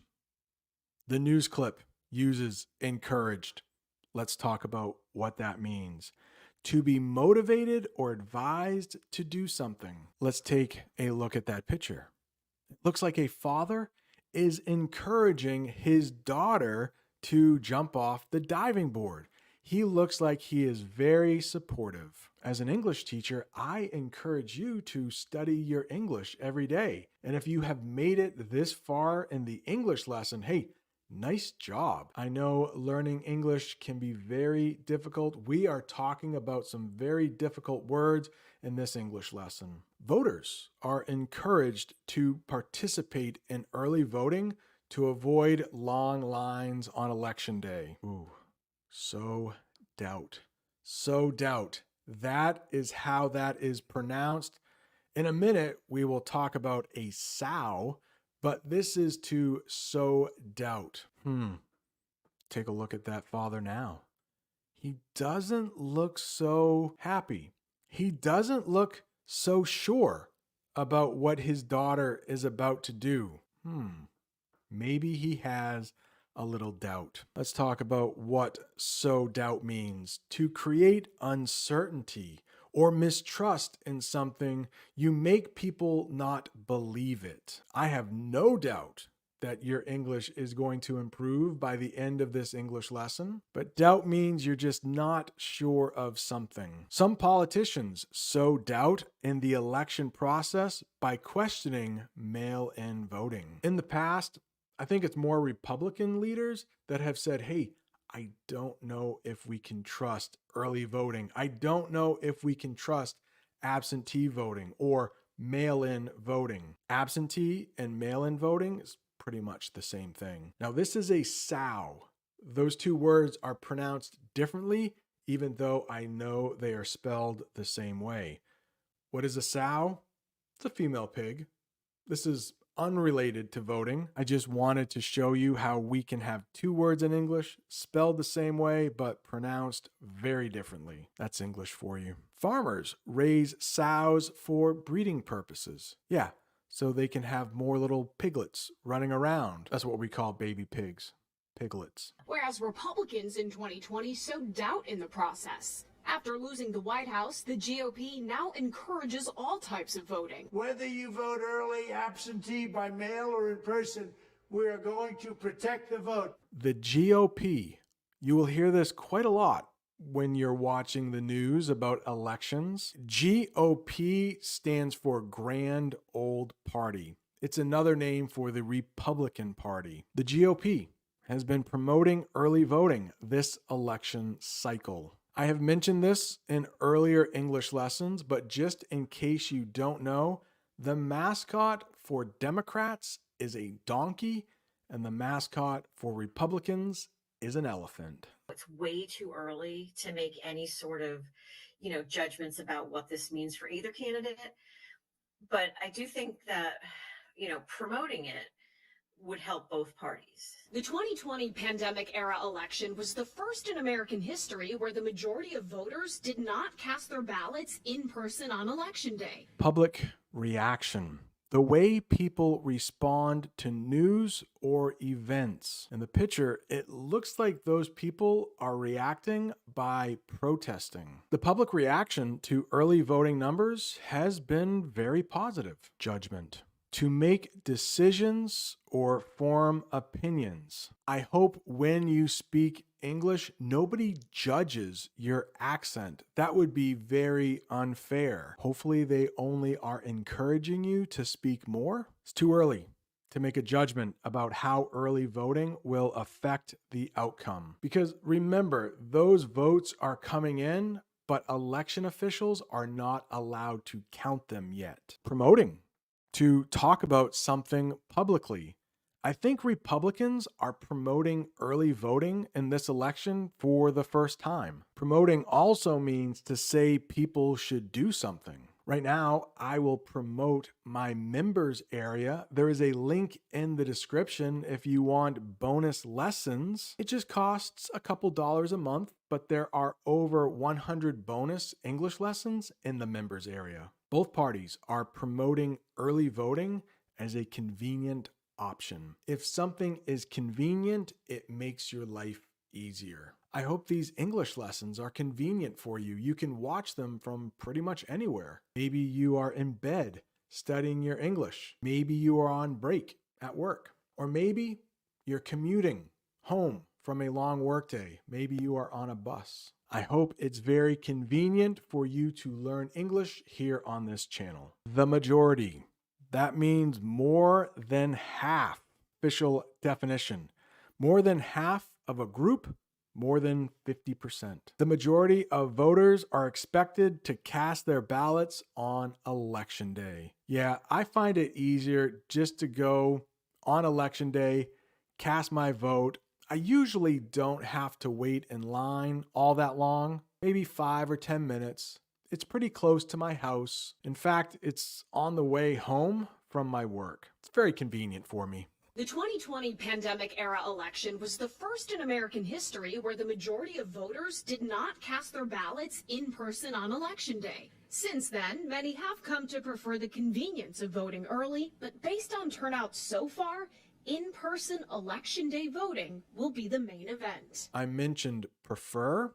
That means to like one thing better than another. So maybe you prefer learning English on YouTube rather than going to a class in person. Many voters prefer to vote early rather than wait until Election Day. Convince. Let's take a look at the picture first.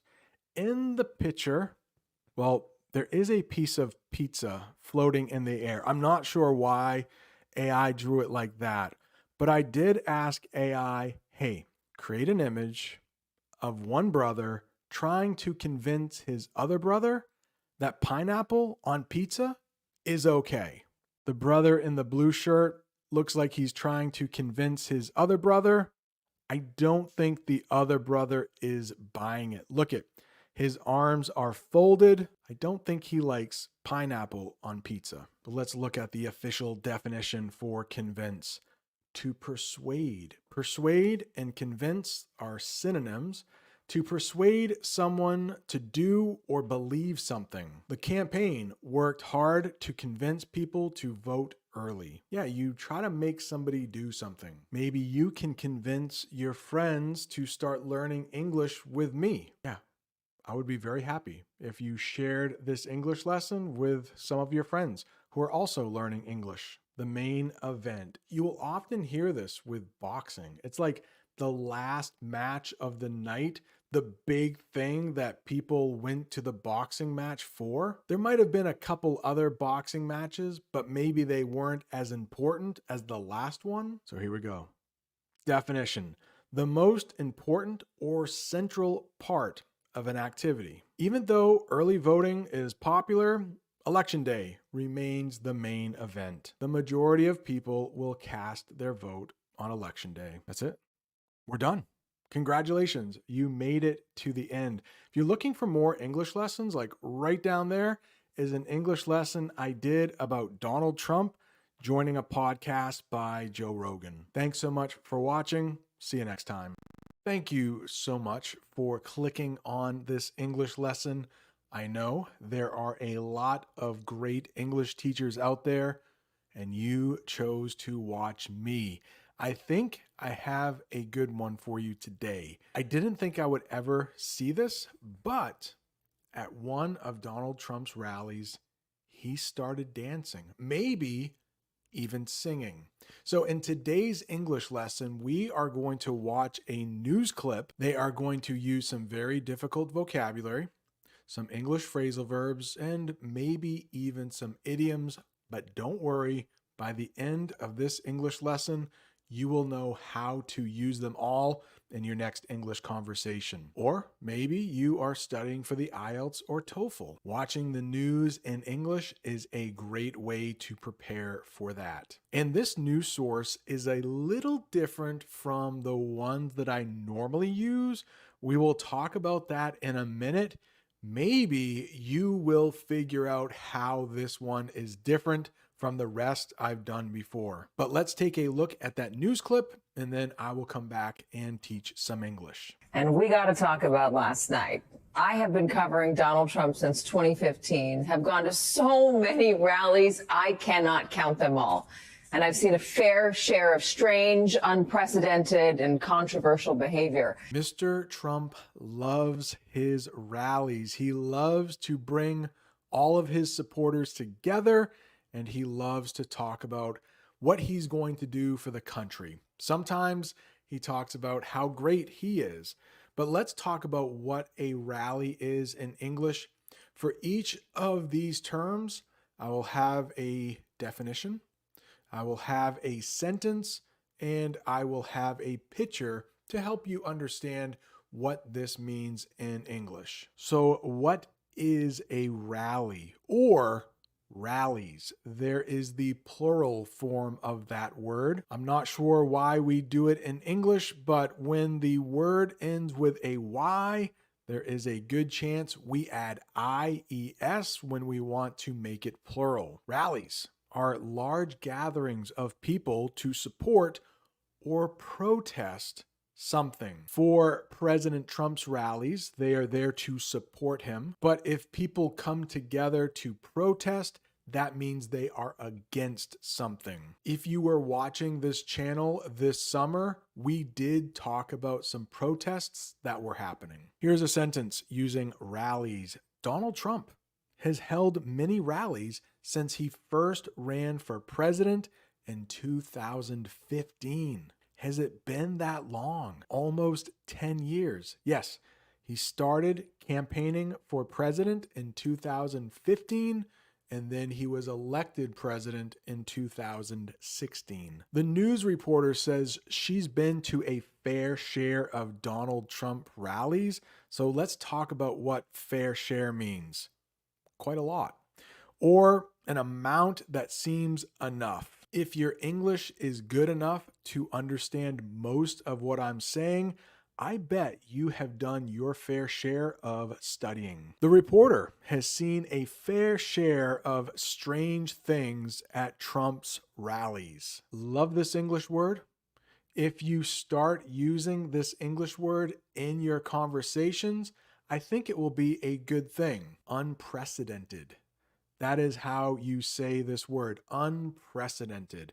It means something that has never happened before. I mean, President Trump starts dancing at one of his rallies for like 30 minutes. I would say that is unprecedented. Trump's decision to turn the event into a sing-along was unprecedented. And we will talk about sing-along in just a minute, just in case you don't know what that word is, but it's pretty much what it sounds like. And we got to talk about last night. I have been covering Donald Trump since 2015, have gone to so many rallies, I cannot count them all. And I've seen a fair share of strange, unprecedented, and controversial behavior. Just remember, for instance, when he used to read The Snake.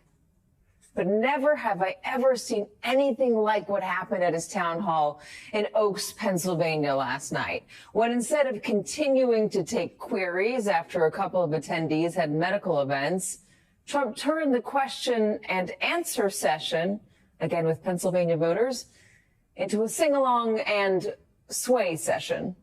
You know what we could do, though?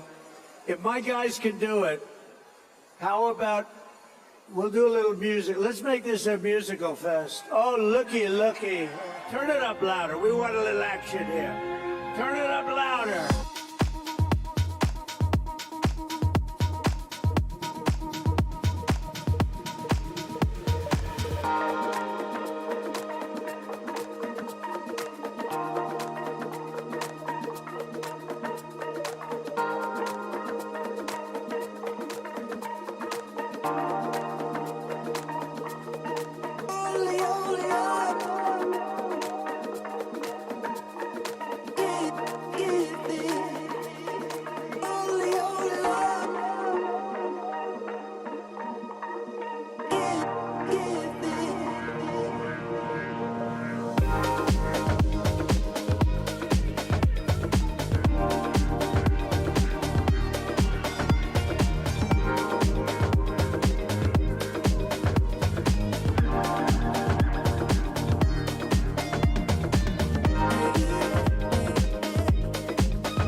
He did that for nearly 40 minutes. You really should go watch it all. It's interesting.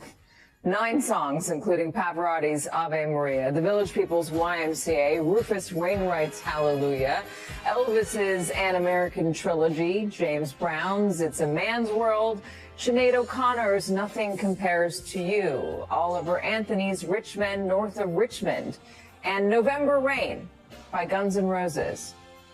The campaign called it a love fest, a total love fest, in their words. Just in case you haven't figured out how this news source is different from any other news source I've done before, let's talk about that. Normally, I pick a news source that is right down the center.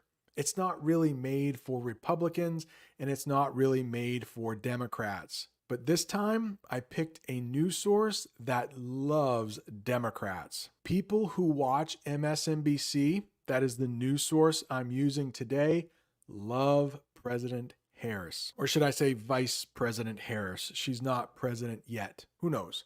She might not be elected president. But let's look at a paragraph about MSNBC. MSNBC is a news channel in the United States that talks about important events happening around the world. It focuses on political news and often gives opinions that lean towards the Democratic Party.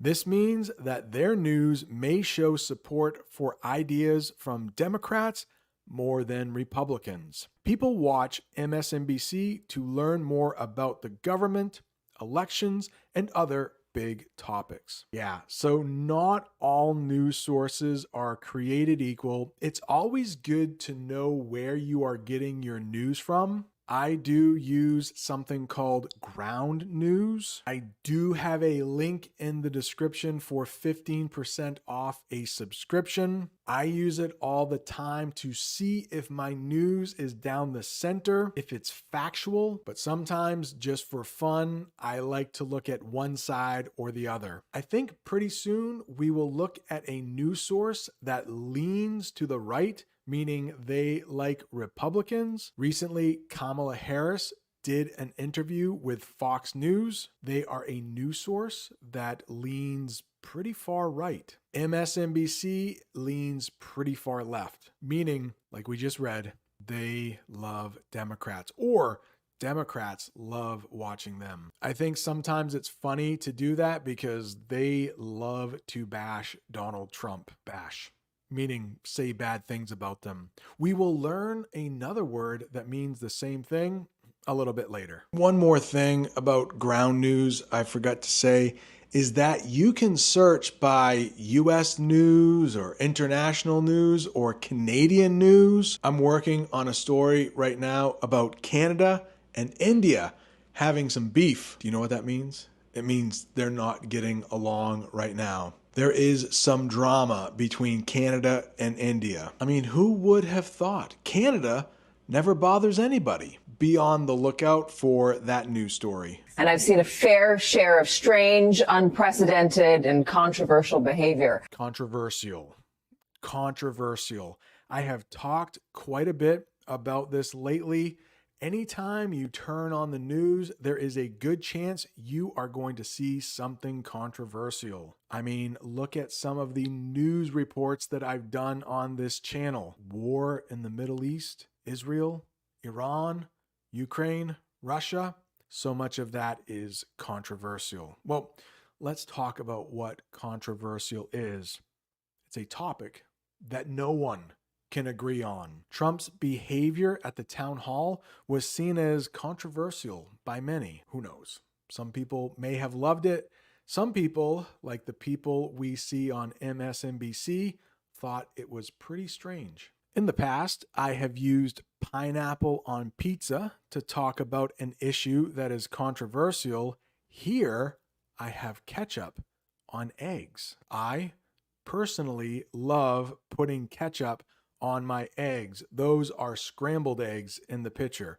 I'm wondering, do you like ketchup on your eggs, or is that just too controversial? Maybe people really hate ketchup on their eggs. I've mentioned town hall before. Let's talk about what that is. It's a public meeting where political candidates answer questions from voters. On this channel, I've talked about debates.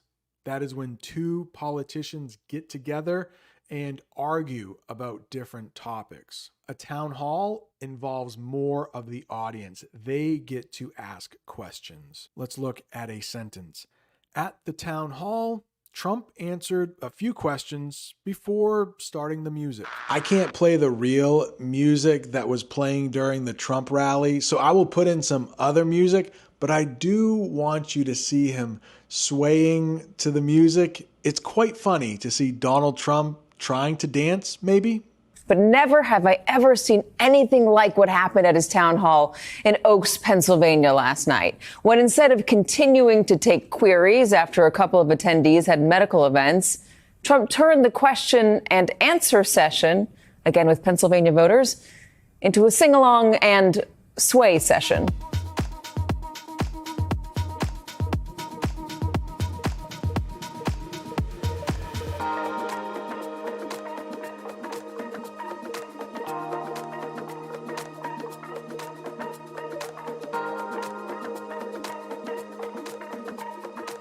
In the news report, they mention attendees. Let's talk about what an attendee is. People who are present at an event.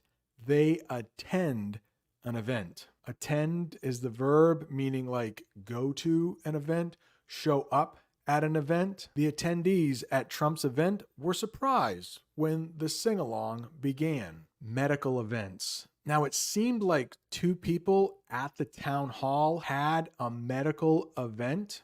Let's talk about what a medical event is. Times when someone needs help from doctors. Two medical events occurred at the town hall, causing a pause in the questions.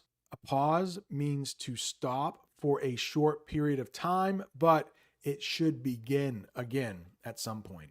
We've also talked about sing-along already, but let's get an official definition. It's exactly what it sounds like. When people sing together, there was a spelling mistake in there. Let me change that really quickly. Okay, let's try that again. When people sing together, no stress or pressure. You're not giving a concert if you have a sing-along. It's very casual, if you know that word. Instead of answering more questions, Trump led a sing-along. Trump turned the question and answer session, again with Pennsylvania voters, into a sing-along and sway session. Sway session. Now, if you know dancing, swaying is almost like dancing, but not quite. A sway session, when people move back and forth to music, not really dancing, just kind of calmly moving back and forth. During the sway session, the audience gently moved to the rhythm of the songs. I'm just looking through the list of songs that they mention, and some of these are pretty awesome. I mean, Elvis, right? Who doesn't like Elvis? Guns N' Roses, another good group there. James Brown, I mean, good stuff. Sinead O'Connor, do you remember her? She was pretty popular in the United States.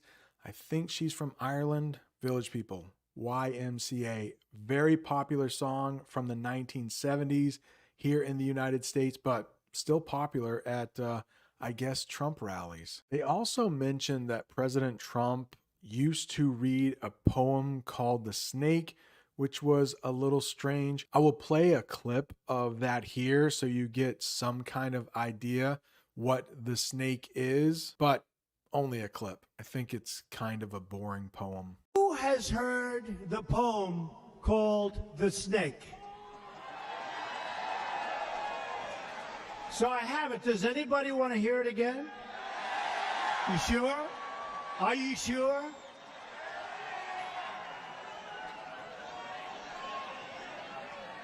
Okay.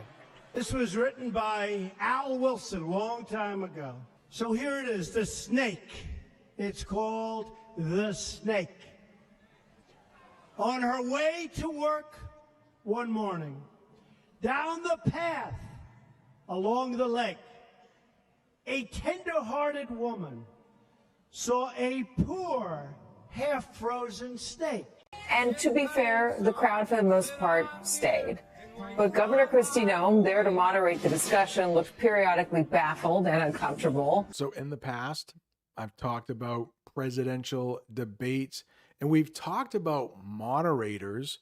Those are people, but I'm not sure if we've ever talked about the verb moderate. So let's do that now.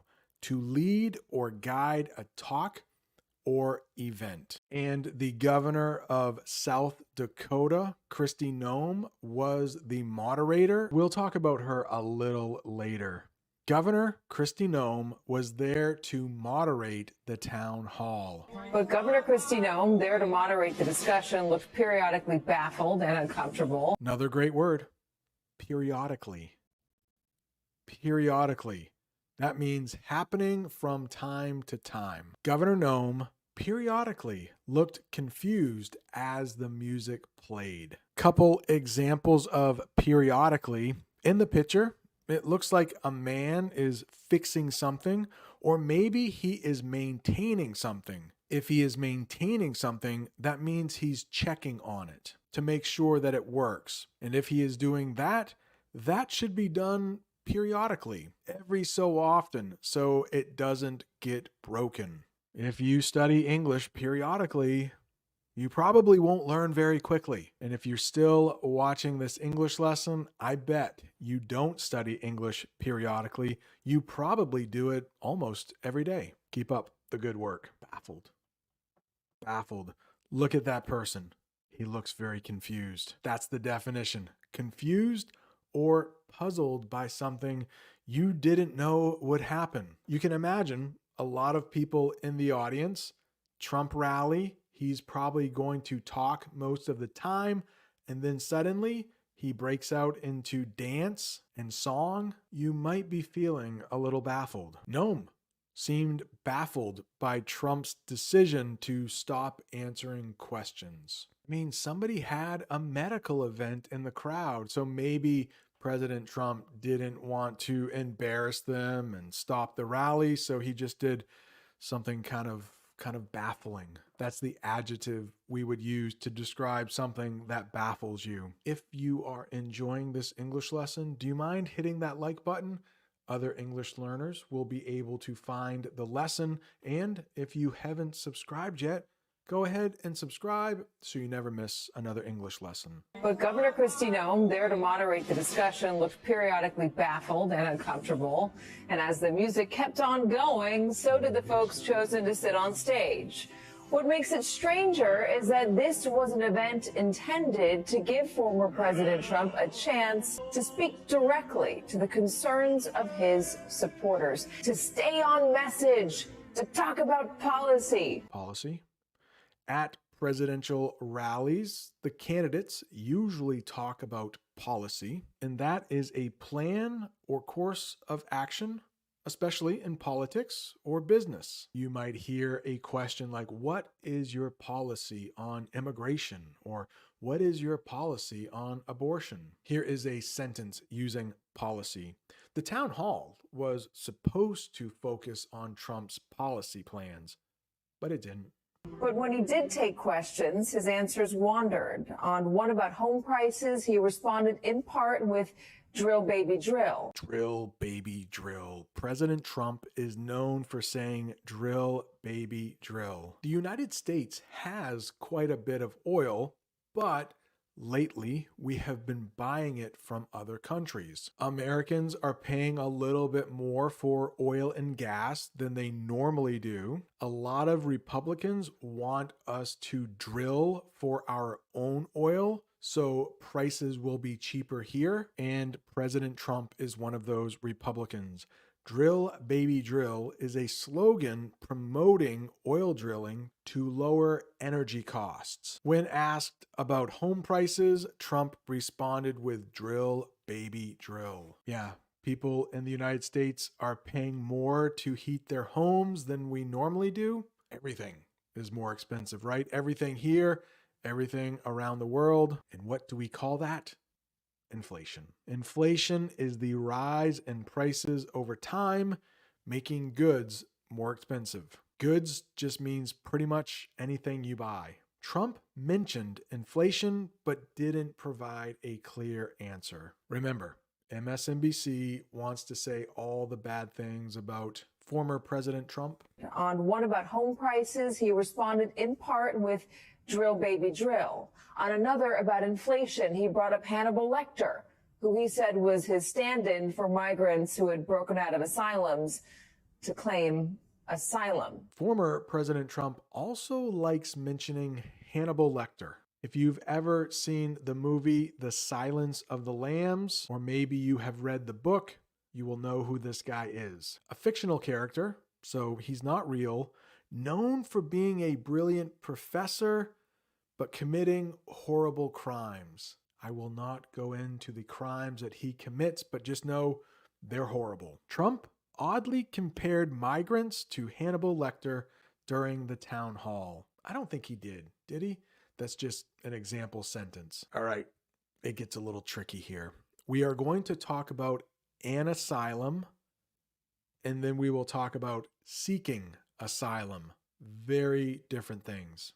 Asylums are places where people with mental illnesses used to be kept. Most asylums in the United States have been closed. Trump mentioned migrants breaking out of asylums in his response. What does it mean to seek asylum? It means to request or ask for protection in a new country because it is unsafe to stay in your own country. Maybe there is a war going on in your country. You could move to another country and ask them, hey, please, can you take me in? Can you accept me because my own country is really dangerous? The whole episode is reigniting questions about Donald Trump's mental acuity. At 78, he is the oldest major party presidential nominee ever. In fact, Marquette polling showed that 57% of voters agreed at least somewhat that Donald Trump was too old to be president, up from 52% a year ago. A reaction to the increasingly rambling speeches and answers to straightforward questions, along with more slurred words and even forgetfulness. Mental acuity. Mental acuity. Sharpness of the mind and ability to think clearly. Some people have questioned Joe Biden's mental acuity. They think our president might not be as sharp as he used to be. MSNBC is questioning former President Trump's mental acuity. Maybe he's slipping a little bit. Some questioned Trump's mental acuity after his wandering answers. If somebody's answers are wandering, they might be rambling. That means talking in a confused or unclear way without staying on one topic. I have to watch myself. I never want to ramble in these English lessons. I don't want to waste your time. I want to stick to the topic of teaching English. Trump's answers at the town hall seemed rambling and off topic. Slurred. Take a look at that picture. That person might be drunk. We call that a sobriety test, where a police officer may ask you to do certain tasks to see if you are drunk. And if you are drunk, there is a good chance that you are slurring your words. Slurred means to speak in a way that is unclear or hard to understand, often slowly. Some of Trump's words were slurred during his responses. We got forgetfulness next. That is the act of forgetting things, often seen as a sign of aging or stress. Trump's forgetfulness showed when he told people to vote on the wrong date. Yeah, he said January, right? Instead of November. Oops. And I'm not sure if you do this in your country. I don't think anybody actually does it, but tying a string around your finger is something some people do to try to remember things. And that man has post-it notes or sticky notes all over his body, maybe to help him remember something, so he doesn't forget it. Along with more slurred words and even forgetfulness. Case in point, he told the attendees last night to make sure they go out and vote on January 5th.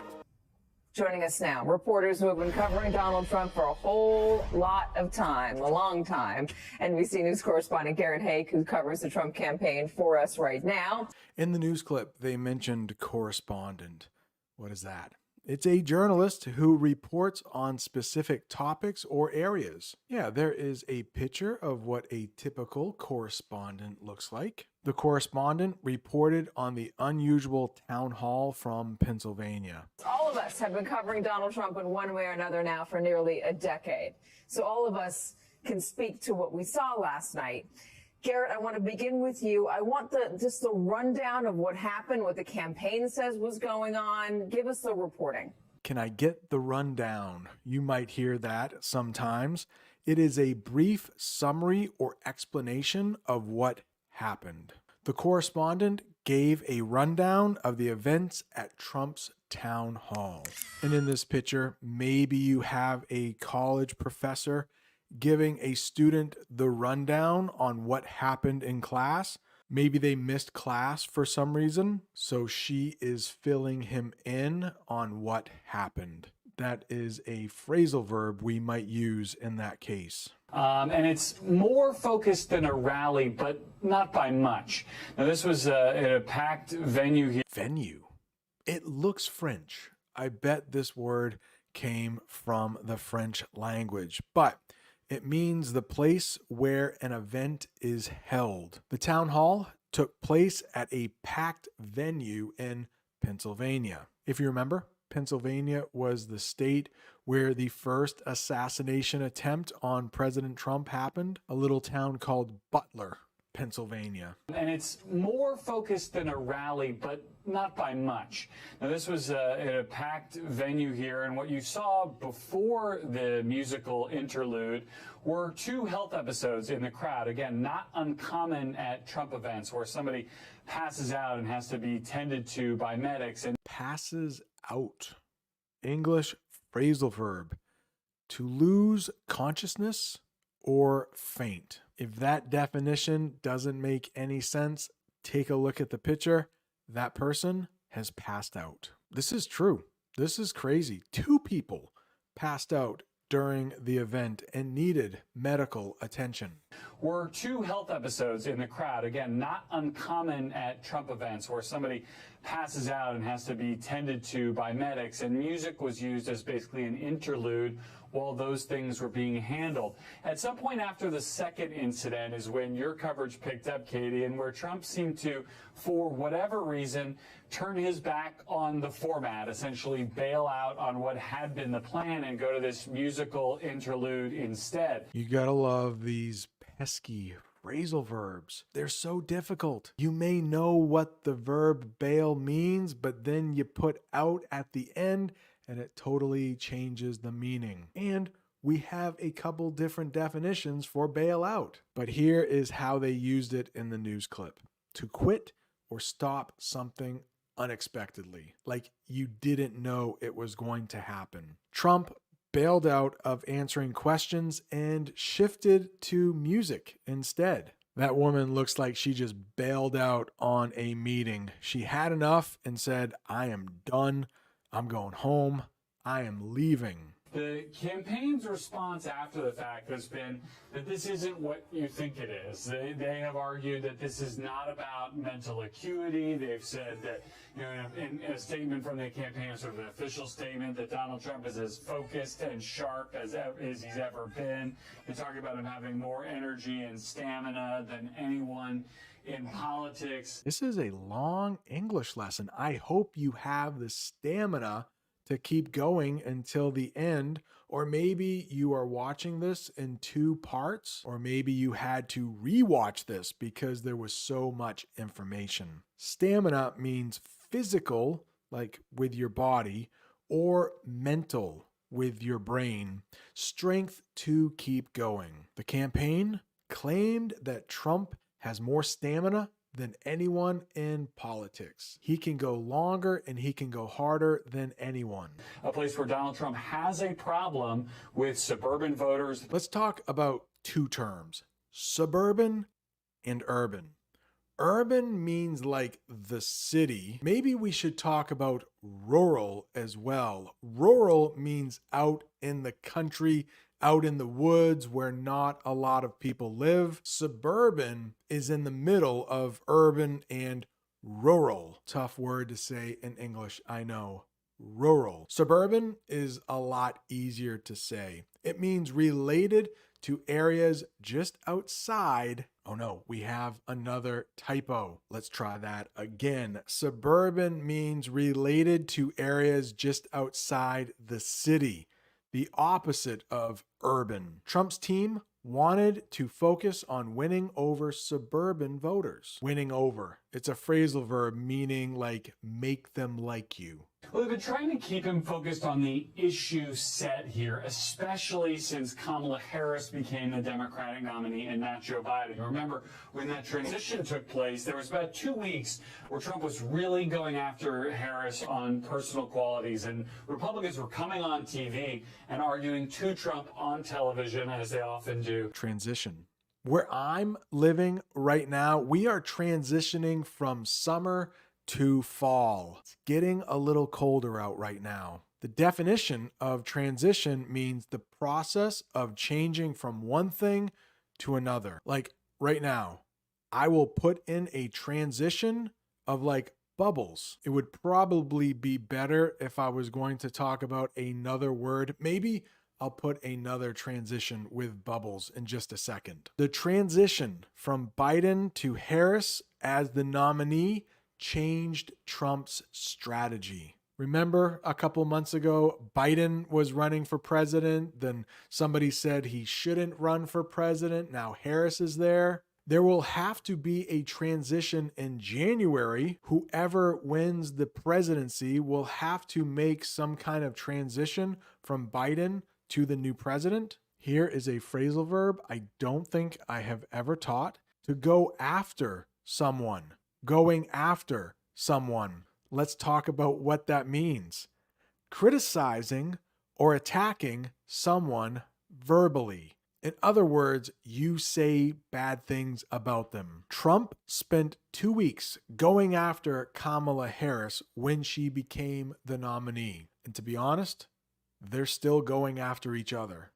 They're still saying bad things about each other. They're still criticizing each other. Especially since Kamala Harris became the Democratic nominee and not Joe Biden. Remember, when that transition took place, there was about 2 weeks where Trump was really going after Harris on personal qualities, and Republicans were coming on TV and arguing to Trump on television, as they often do, to focus on policy. The campaign had responded by putting Trump in events where he might be surrounded by groceries to try to keep him focused on talking about inflation, or with moderators on stage conducting a discussion, be it Kristi Noem here. Now would be a good time to talk about the other woman on stage with President Trump during the town hall.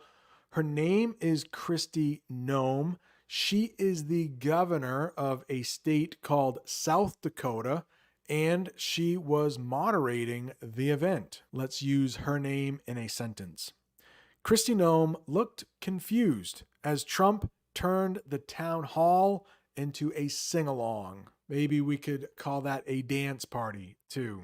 Let's read a paragraph that talks about Kristi Noem, and we'll also talk about her state of South Dakota. Kristi Noem is the governor of South Dakota and has been in office since 2019. She is a member of the Republican Party and worked in Congress before becoming governor. Congress. We have two parts of Congress, the Senate and the House of Representatives, and they meet in Washington, D.C. Noem focuses on helping farmers and supporting small businesses in her state. And her state is in the middle of the country, the northern part, and her state is called South Dakota.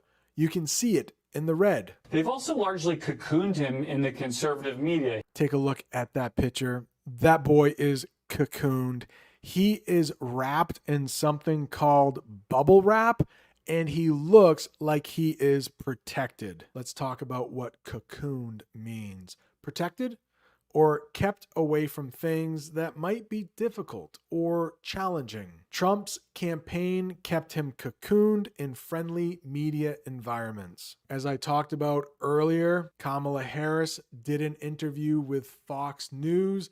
They are definitely not friendly towards Kamala Harris, and MSNBC is not friendly towards Donald Trump. Conservative media. When you hear conservative in politics, think Republicans. Donald Trump is a Republican. The conservative media is news outlets or channels that support Republicans. Fox News is a good example of the conservative media. Trump mostly sticks to conservative media where he feels more comfortable. Allie, we saw some out-of-the-box stuff in 2016. I think that's a diplomatic way of putting it. I mentioned the reading of the snake. Out-of-the-box stuff. You might hear somebody thinks outside of the box. That means unusual or creative ideas or actions, not doing what everyone else does. Trump's sing-along session was definitely out-of-the-box stuff for a town hall. You don't usually see that at town halls. I don't know. Is that a good thing? Or is it a bad thing? MSNBC doesn't think the sing-along and dance party was a good thing. We can put up the headline on the screen because I basically remember writing this story as a listicle of 19 notable thoughts that Donald Trump had during a rally that I described as meandering. A listicle. The reporter mentions she wrote a listicle about strange things that Trump has done. Reading that poem, The Snake, was one of the strange things. I think referring to Hannibal Lecter was another one of the strange things. So let's talk about what a listicle is. It has list and article kind of combined in the word. It is an article written as a list, often used for easy reading online. The reporter once wrote a listicle of strange moments from a Trump rally. Apparently, there were quite a few things. I looked up a listicle on who are the best English teachers on YouTube. There were 10 of them. Guess what? I was not on the list. I was very sad. But do you know who was?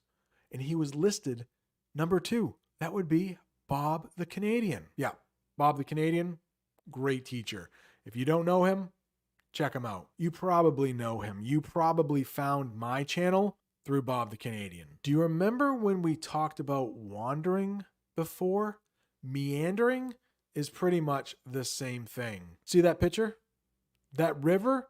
It doesn't go in a straight line. It kind of meanders, wandering without clear direction or purpose. If somebody is giving a speech, you don't want them meandering. If somebody is teaching an English lesson, you don't want them meandering. You want them to get to the point, stay on topic. Trump's answers at the town hall felt meandering and disconnected from the questions, like not connected, not related. I remember writing this story as a listicle of 19 notable thoughts that Donald Trump had during a rally that I described as meandering.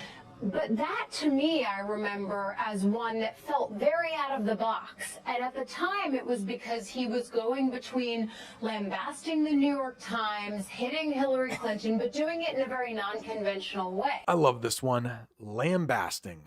That's how you say that word, lambasting. Criticizing someone harshly, saying bad things about someone. At the rally, Trump spent time lambasting the New York Times and other media. The New York Times is a very famous newspaper that we have here in the United States. President Trump is known to lambast Kamala Harris, and she is known to lambast him. Non-conventional. Non-conventional, not following the usual or traditional way of doing things. The sing-along was a non-conventional way to end a town hall meeting. Unconventional can be good, it can be bad. Out of the box and non-conventional can be kind of the same thing. A lot of the times it's the same thing. Take a look at that picture. It looks like, let me remove this. It looks like somebody is using video games to improve their English. Playing video games is a non-conventional way to learn English. Maybe even watching YouTube videos is a non-conventional way to learn English. Before, people mostly just read books. Now there are more ways to improve your English. Lambasting the New York Times, hitting Hillary Clinton, but doing it in a very non-conventional way. If that's the baseline and that's the foundation for what felt strange in 2016, then that puts this event in an entirely new context to me, because we've never seen anything like this. Baseline. This one might be a little bit difficult because when you do experiments, you need like a baseline to compare it to something else. So here's the official definition: the basic level or standard to compare against. Let's say you go to the doctor so they can test your heart. Your baseline might be when you're just sitting in a chair. They listen to see how many beats your heart has in 1 minute, and then maybe you jog for 5 minutes and they will take another measurement of your heart. The first one is the baseline. Let's look at a sentence using baseline. The reporter compared Trump's behavior to the baseline of his rallies in 2016. So maybe in 2016, his speech wasn't as slurred. He didn't meander as much. And now they are saying it's getting worse. Are you still watching? Did you make it to the end of this English lesson? It was a long one. Congratulations. If you're still looking for more English lessons, right down there is another hour of English. Thanks so much for watching. See you next time. In today's English lesson, we are going to listen to a conversation between J.D. Vance. He is trying to become vice president. He is the running mate of Donald Trump. And another guy, his name is Joe Rogan. He is the host of a very popular podcast here in the United States. I have already listened to this, and I wrote down 43 different terms, idioms, maybe some swear words that might give English learners trouble. So by the end of this English lesson, you will know how to swear a little bit better in English, because guess what? J.D. Vance has a potty mouth.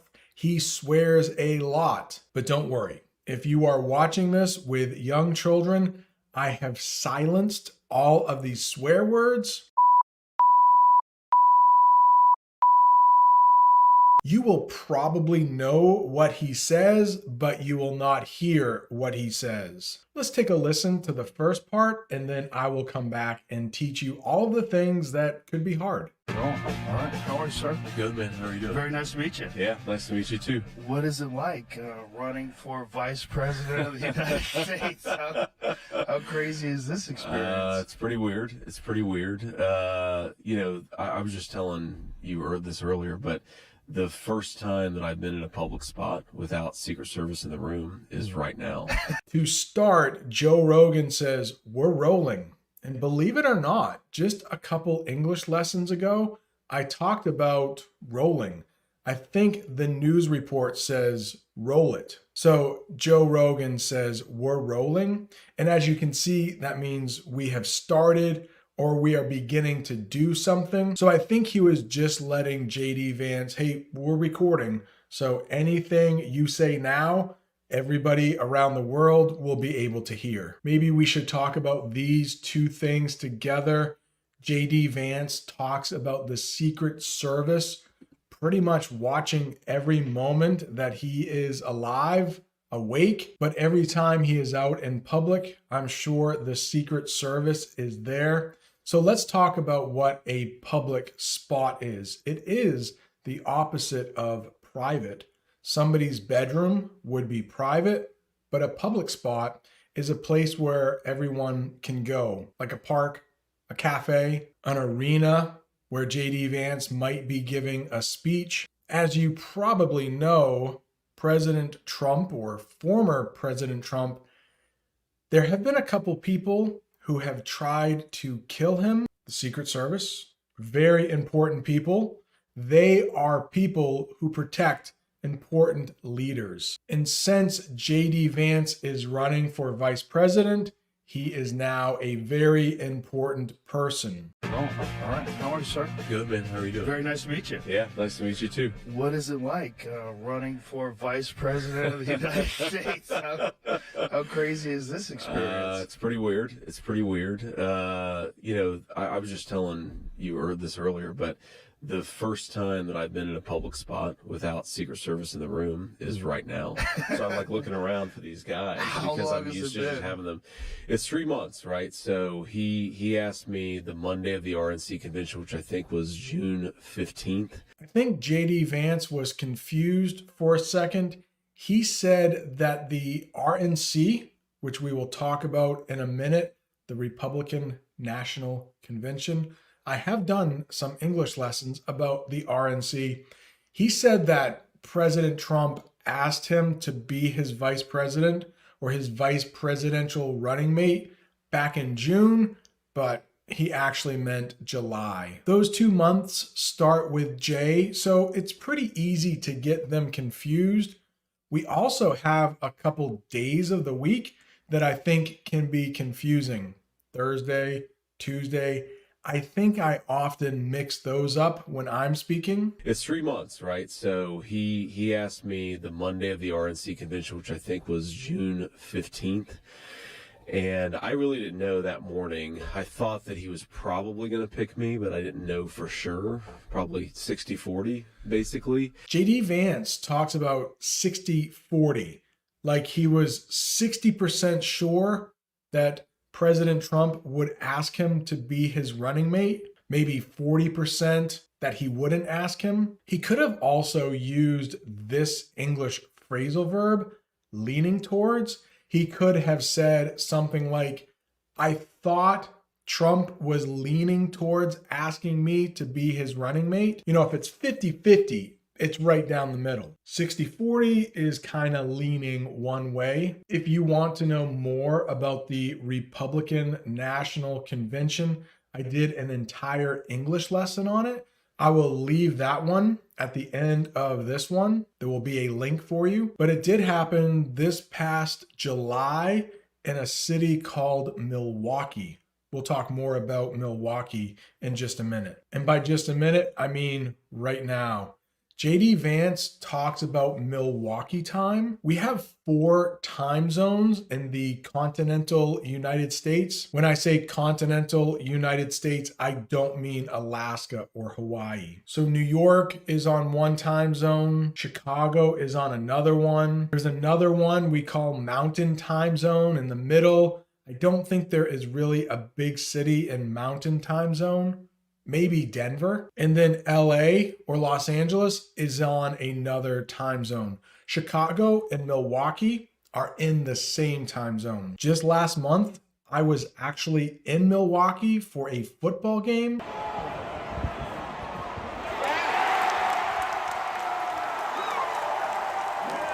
I filmed an English lesson at a hotel in Milwaukee if you want to check that English lesson out. I thought that he was probably going to pick me, but I didn't know for sure. Probably 60-40, basically. And so I had no idea. I get the call around 1 o'clock at Milwaukee time at the RNC convention. I'm hanging out with my kid. Another one of my kids is in the other room asleep because, you know, our kids are young, so they nap still.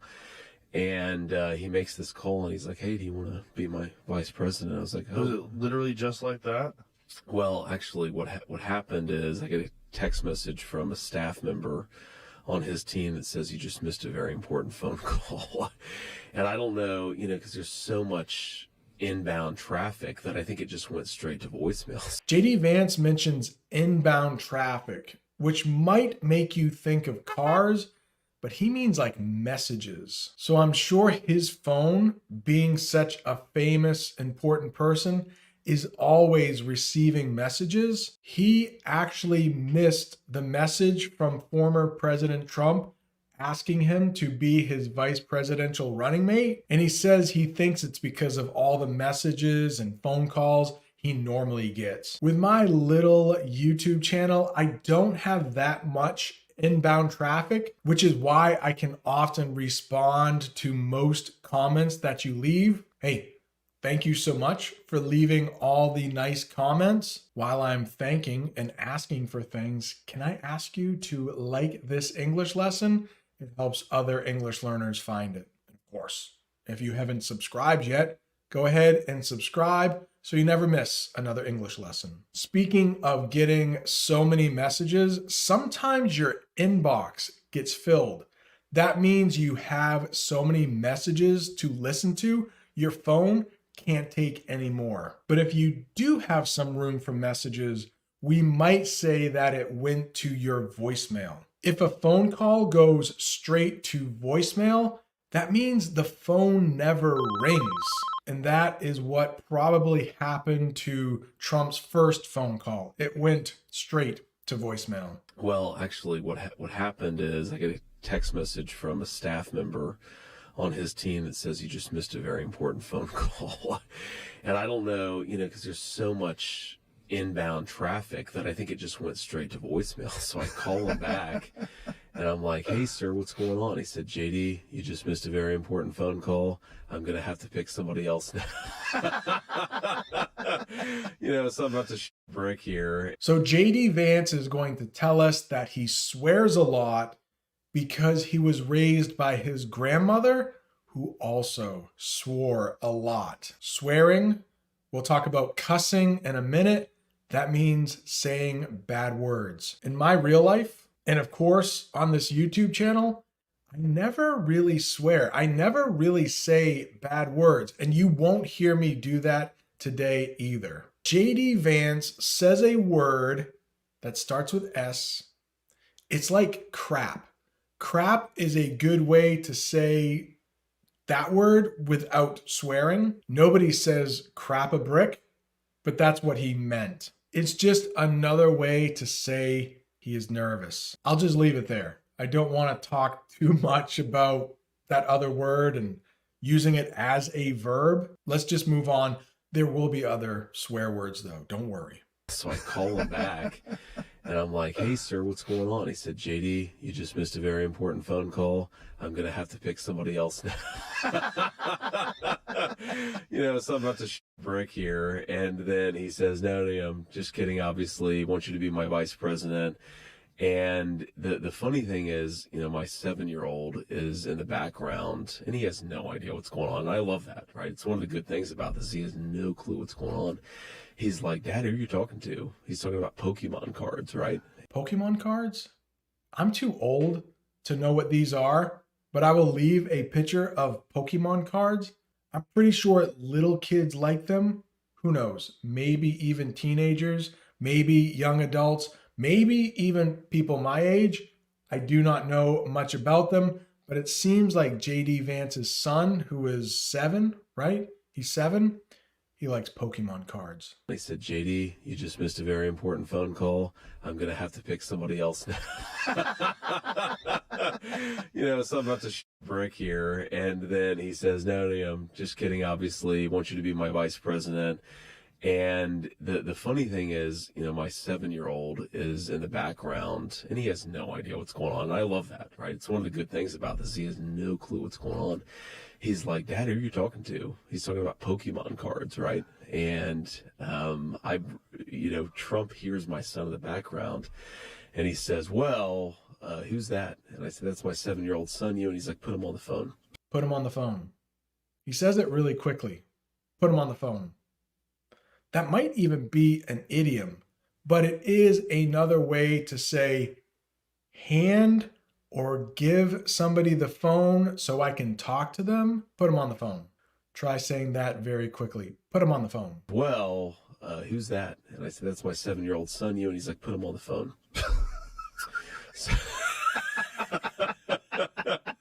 And I'm just anxious for him to get this statement out, because in my mind, It's not final until the statement is actually out. And he talks to my son, and he reads the statement that he is going to put out on Truth Social announcing that I'm the VP nominee of the Republican Party. And he's like, what do you think about that, Ewan? Anxious? It's just another way to say you are feeling nervous or worried.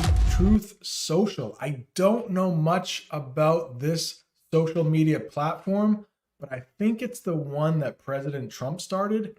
I don't think it's all that popular. I do not post English lessons to Truth Social. I think it's supposed to be like Twitter, or what they call Twitter now, X. And he talks to my son, and he reads the statement that he is going to put out on Truth Social announcing that I'm the VP nominee of the Republican Party. And he's like, what do you think about that, Ewan? And my son Ewan's like, oh, that's pretty good. That's pretty good. And then he gives the phone back to me. He's like, I have no idea what the hell's going on. He doesn't and even it's know funny. what that means. Yeah, he has no idea. And of course, I remember this story because, in particular, and the Madison Square Garden rally of a few days ago was the first time that my son actually met Donald Trump. So he'd spoken to him on the phone, but hadn't actually met him until the rally at MSG. And my 7-year-old really wanted to tell him a joke, and he remembers this phone conversation.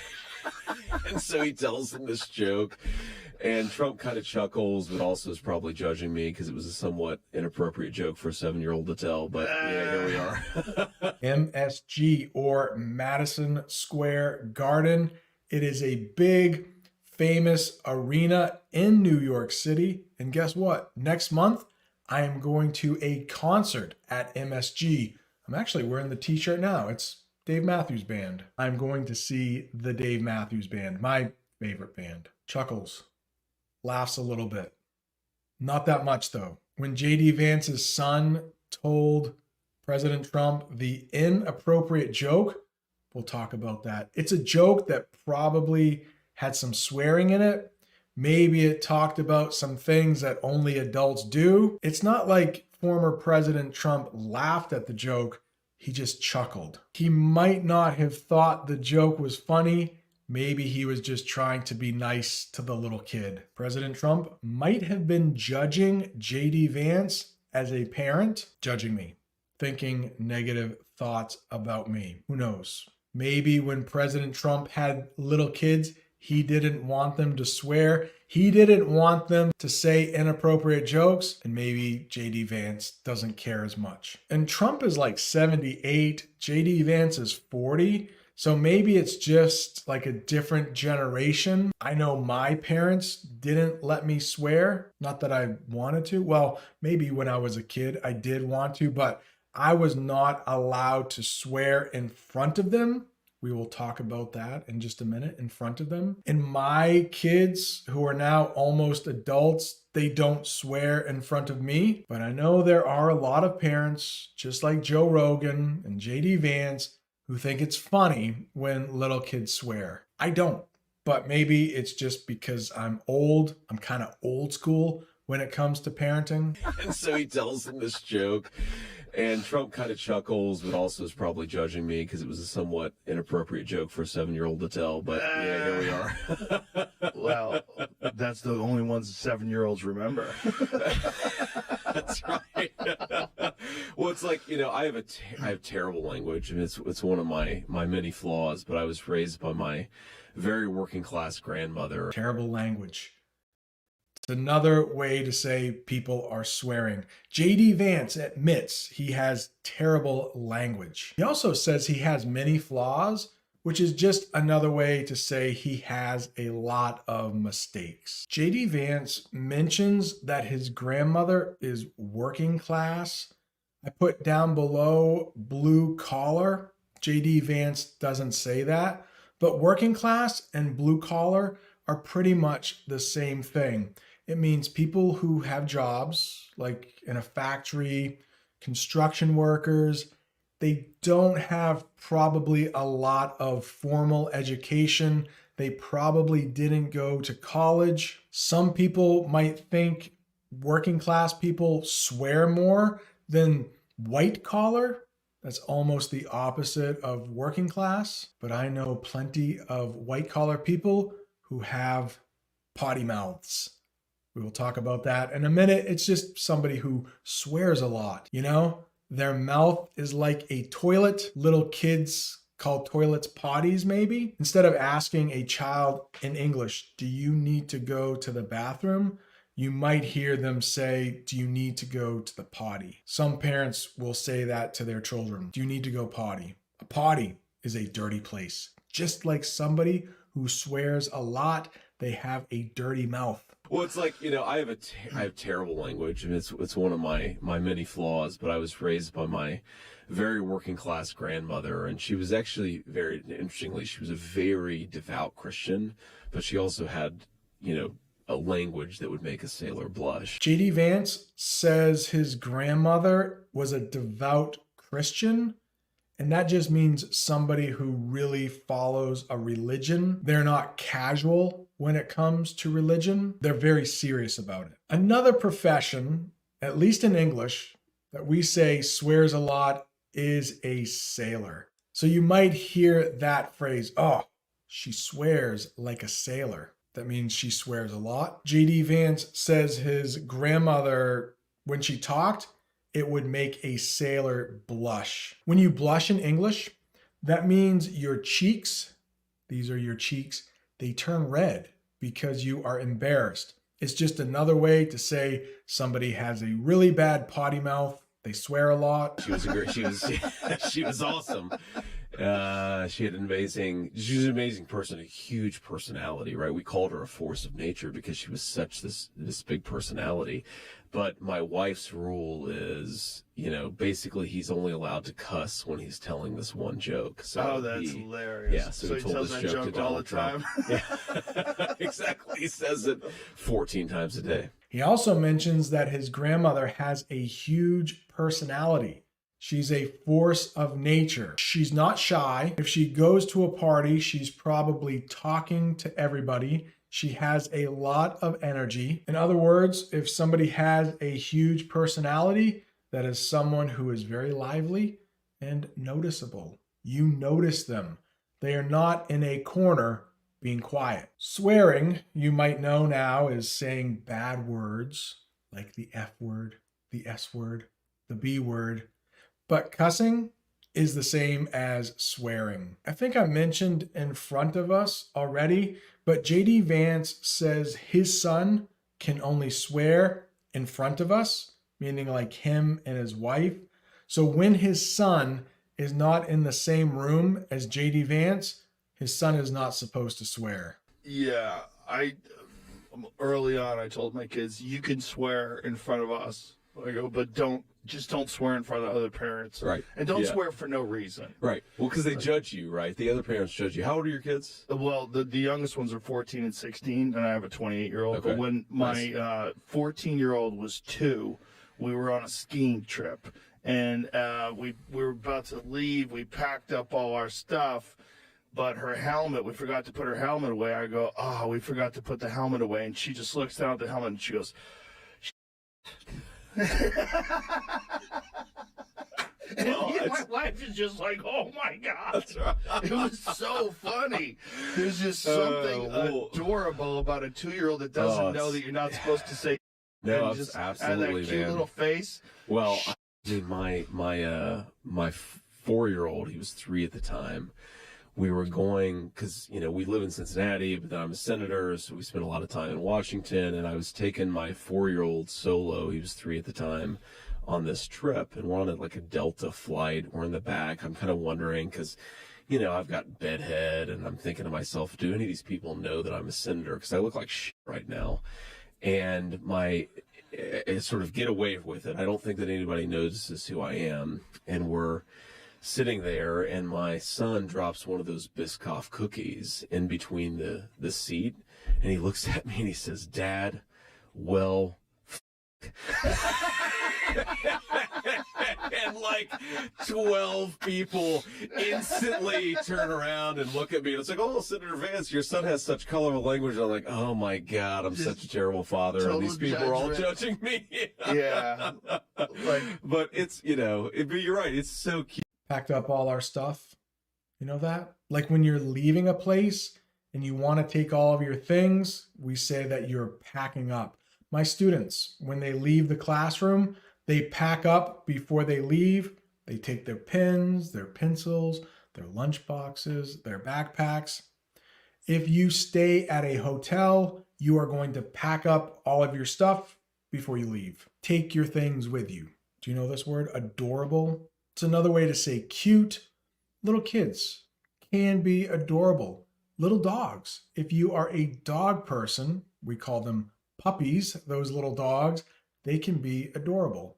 And I'm sure as I'm speaking right now, I will have a picture of an adorable dog. Who knows? Maybe even an adorable child. Potty mouth. We already talked about that. That's how you spell potty mouth. JD Vance is from Cincinnati, and that is a really big city in Ohio. He is from Ohio.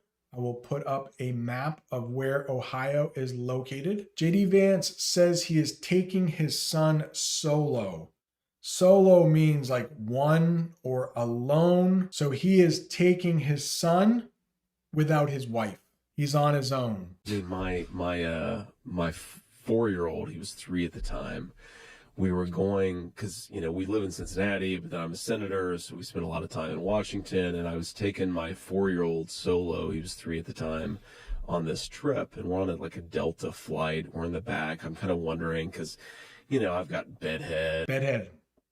I have a picture of Bedhead for you. It just means really messy hair because you have slept on it all night. Hey, I can now have Bedhead. Thanks to Cab Health, I will give them a shout out.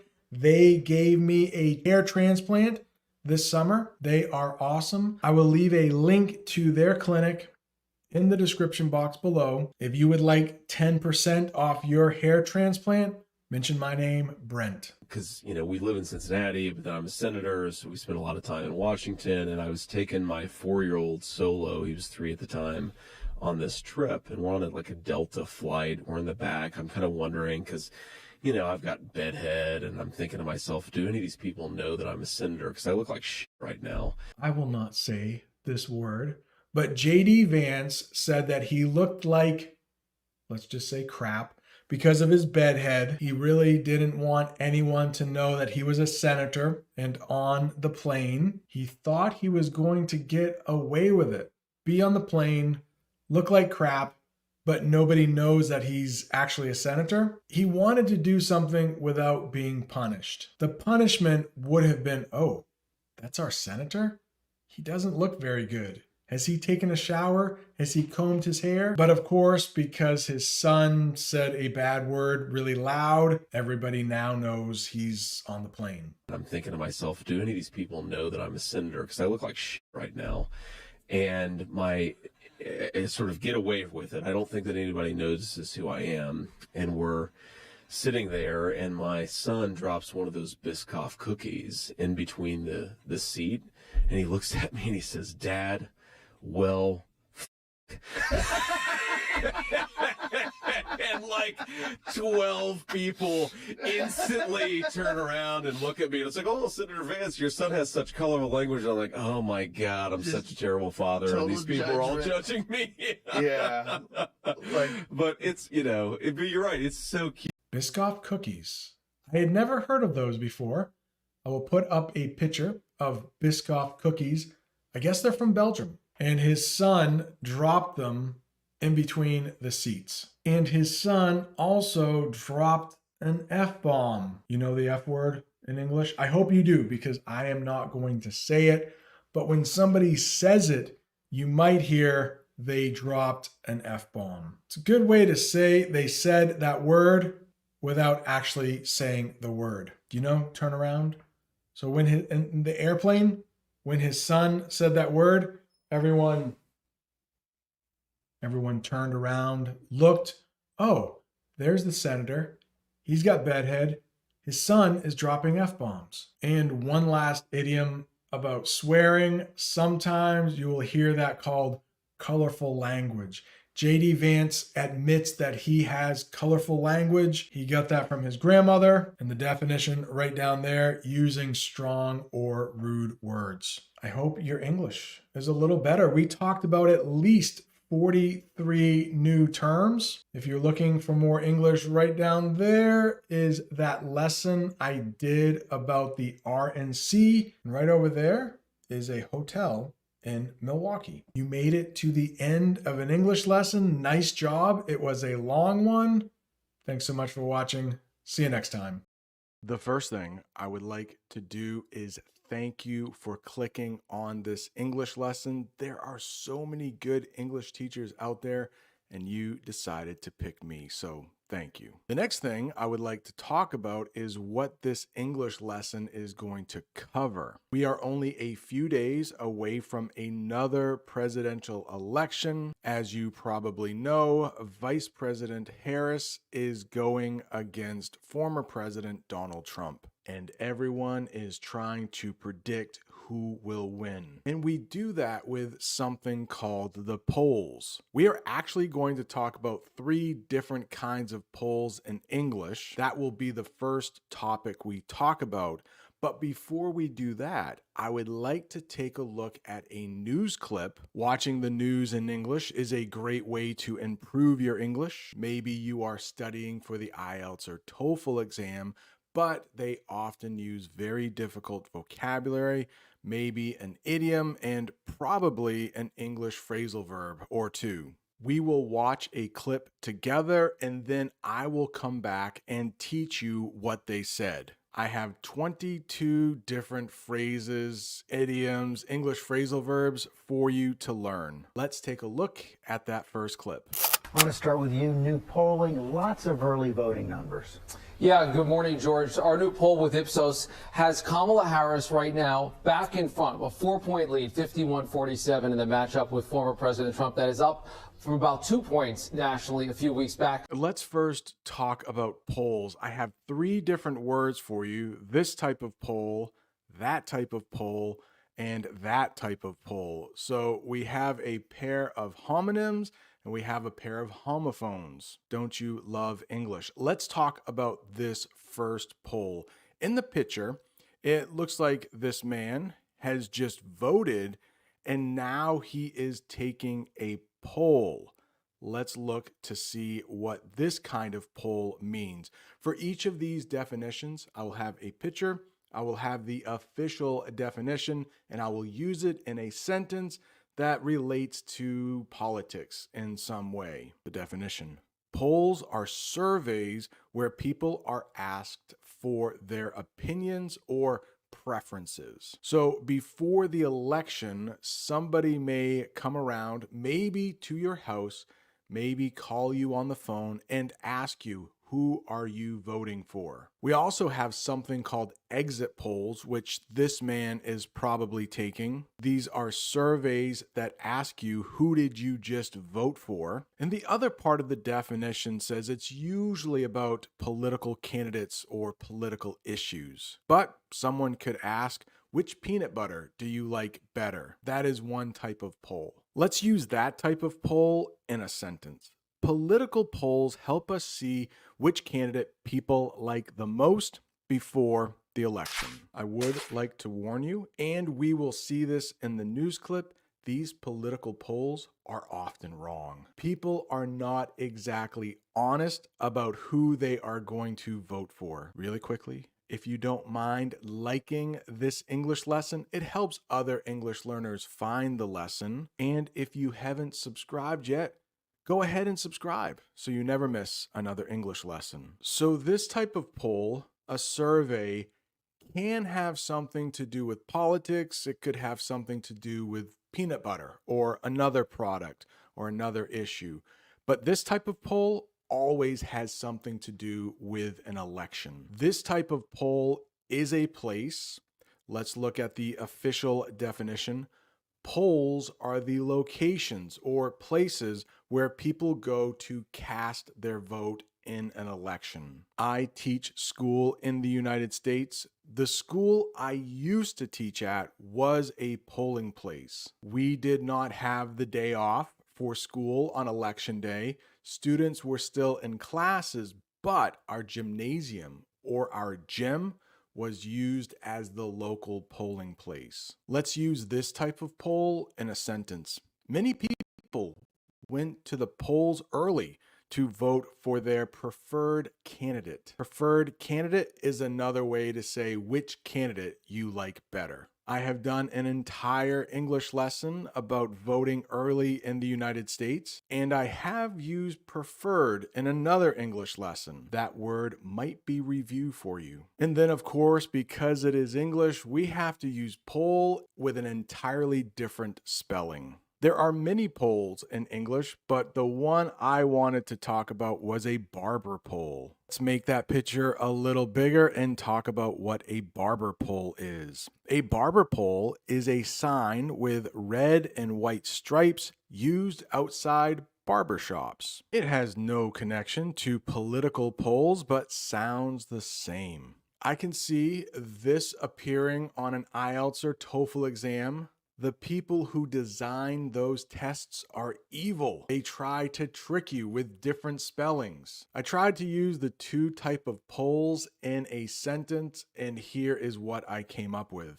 While people lined up to vote at the polls, others lined up at the barbershop with a barber pole outside. It wasn't easy to combine those two types of polls. And I asked AI to create a picture with those two types of polls, and this is what AI came up with. What do you think? Did AI do a good job? AI is getting better every day, but it still has a long ways to go. I wasn't happy with that one, so I asked AI to redo it. And this is what they came up with. AI still has trouble with spelling for some reason. I want to start with you. New polling, lots of early voting numbers.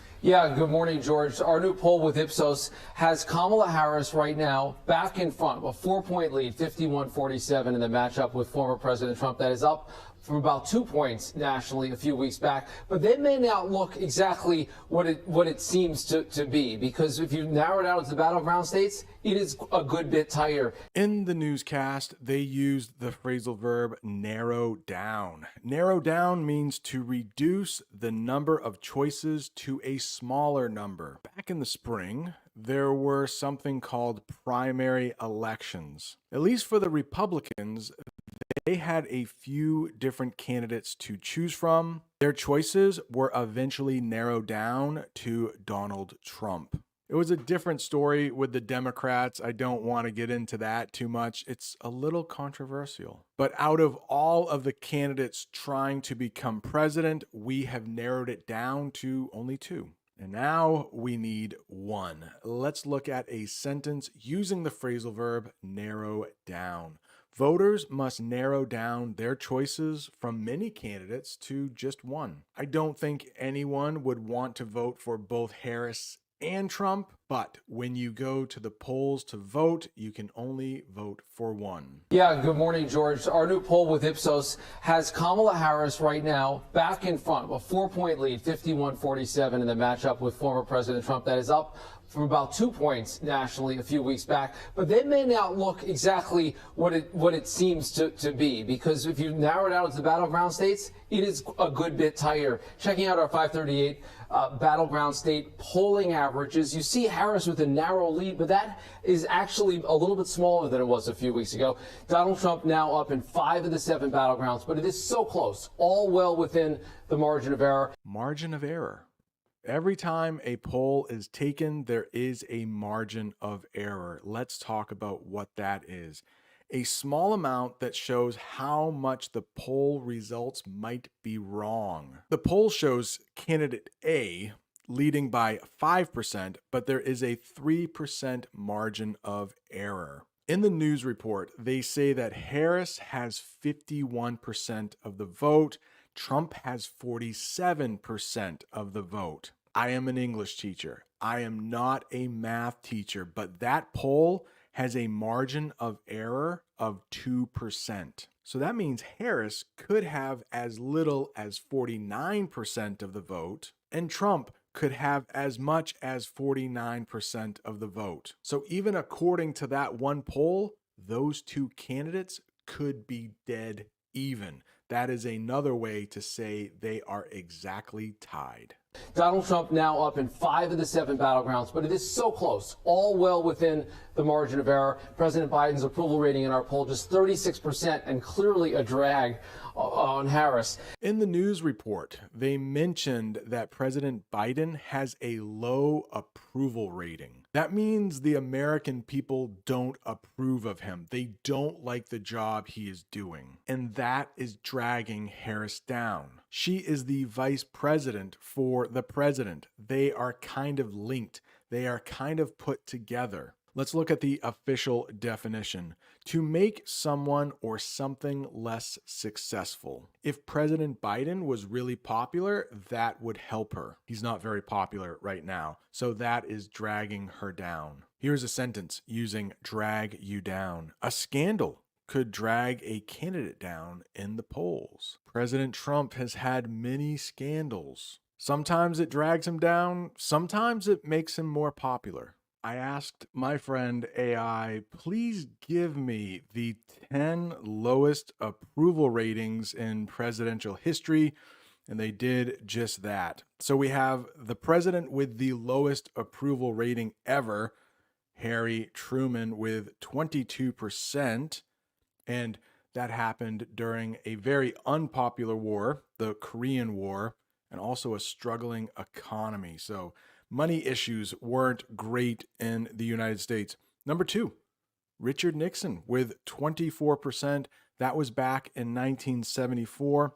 Nixon's rating plummeted. That means went down really quickly. Plummeted due to the Watergate scandal, leading to his resignation. He is the only president in U.S. history to resign. In other words, he quit. He said, I can't take it anymore.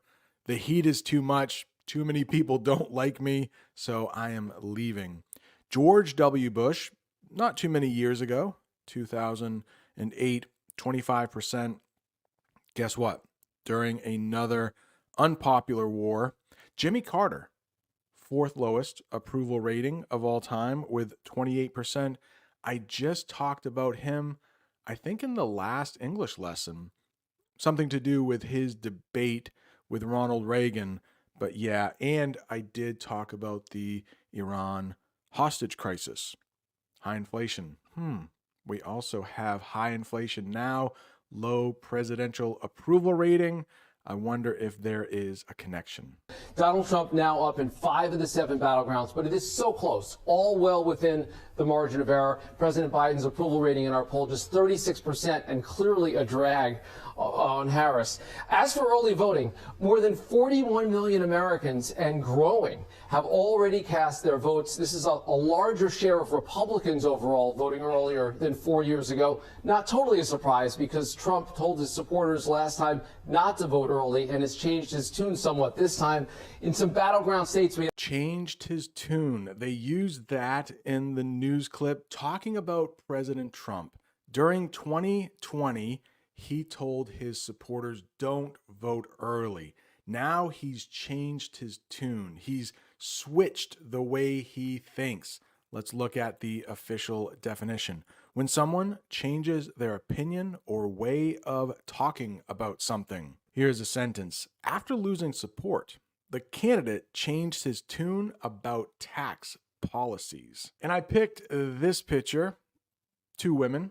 In the picture, they look very happy, but maybe just a couple hours ago, they were fighting. If that is the case, well, they have definitely changed their tune.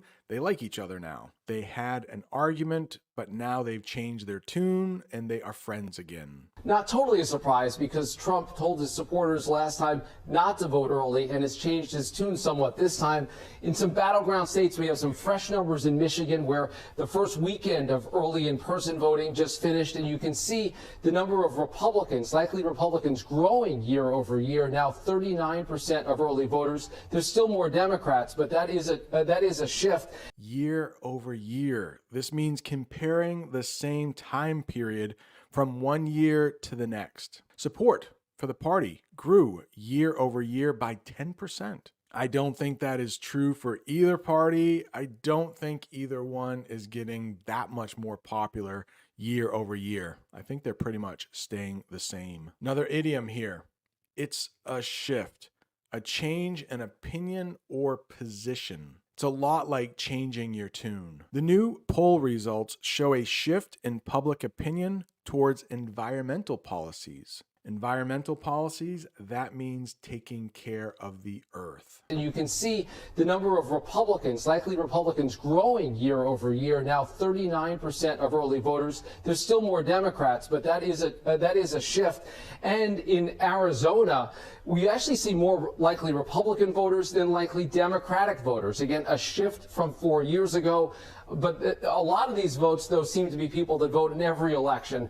It's still too early to say who's going to win this election because the people that are going to determine it probably haven't voted yet, George. And Rick, more than ever before, perhaps in this election, it's unclear what the impact of this national poll really is.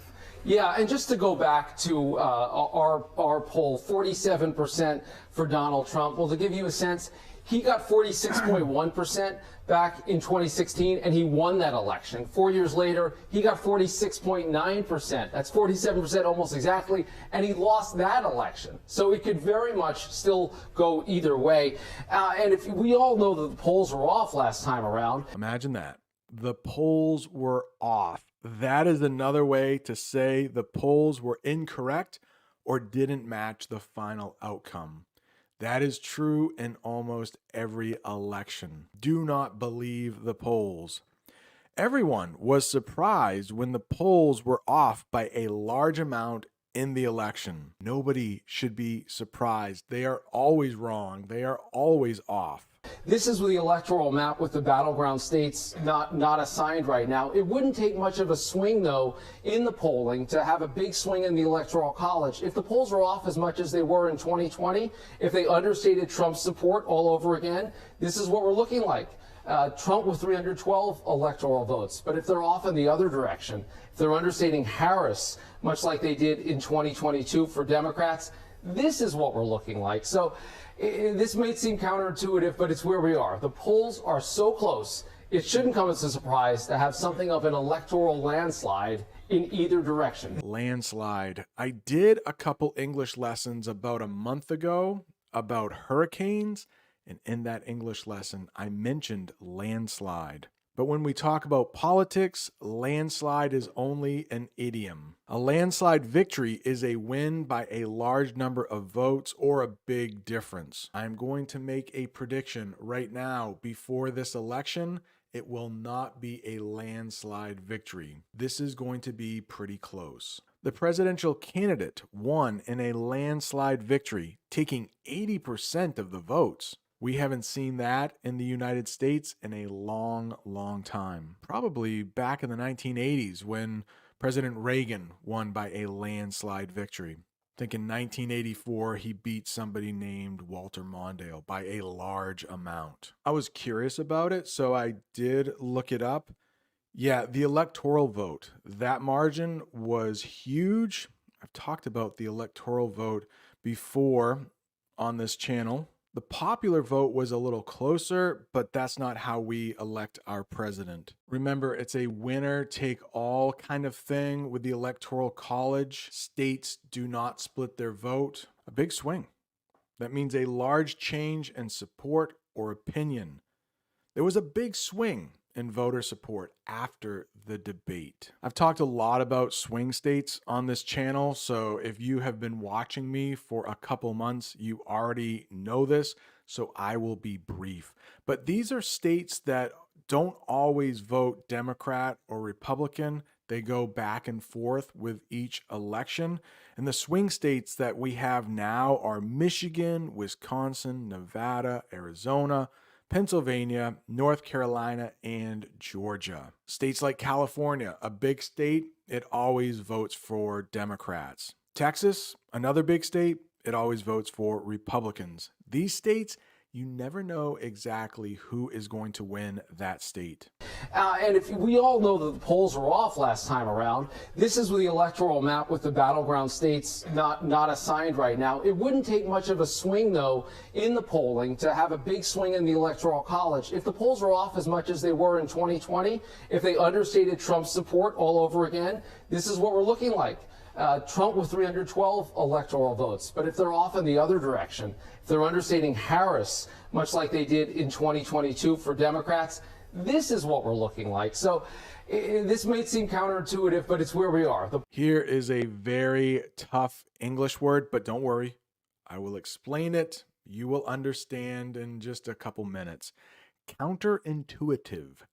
Counterintuitive. One of the hard parts is pronouncing this word. It means something that doesn't seem to make sense at first. Counterintuitive.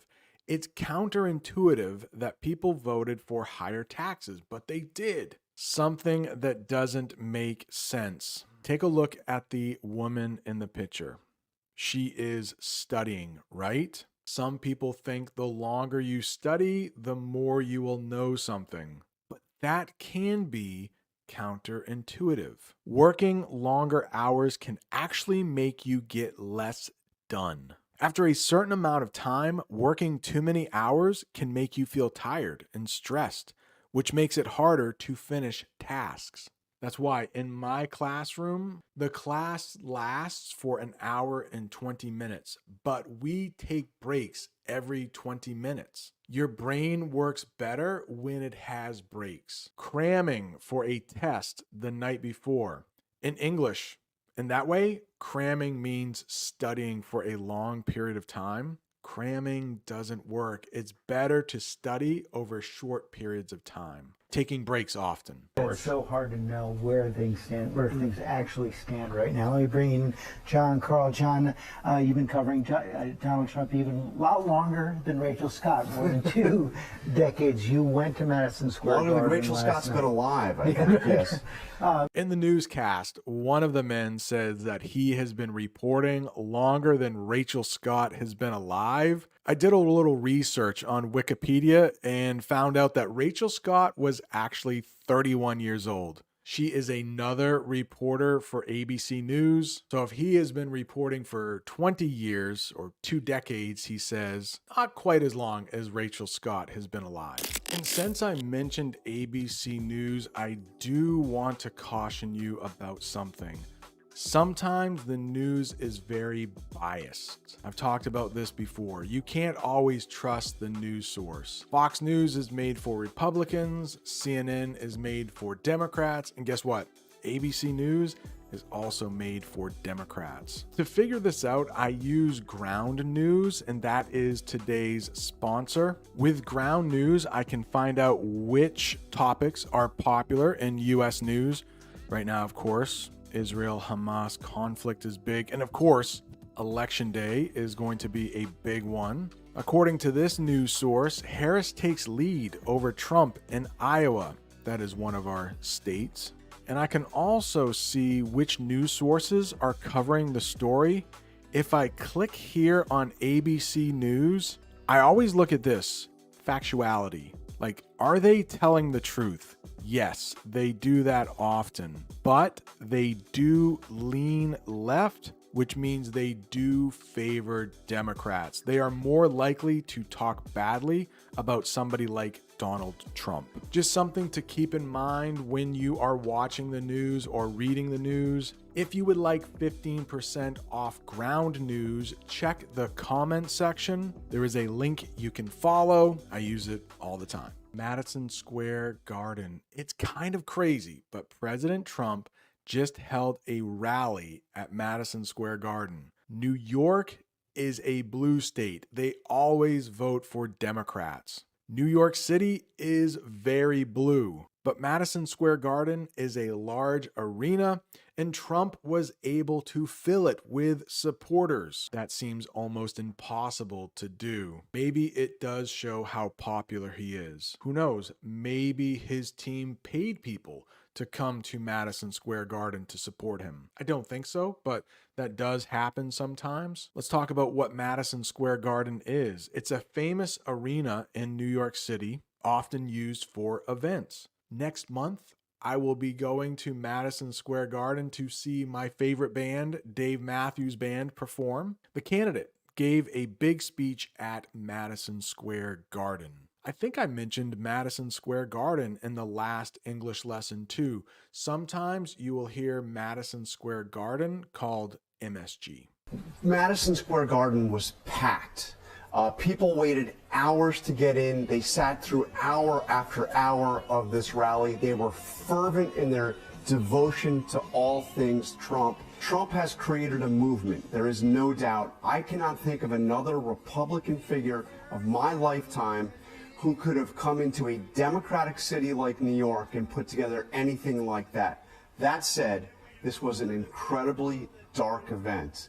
The motivation was there was love of Trump combined with hatred for his perceived enemies, much of it racist, sexist, as the New York Times called it, a carnival of grievances, misogyny, and racism. Fervent. It is a good adjective to know. It means showing very strong feelings. When it comes to soccer, of course, there are a lot of fervent soccer fans. Let's use fervent in a sentence. The candidate has fervent supporters who go to all their rallies. I think that is true for former President Trump. You can see a lot of supporters waving flags with his name on it or wearing MAGA hats. I've talked about MAGA hats before on this channel. English phrasal verb, put together. There are many ways to use put together. In the picture, you can see those two people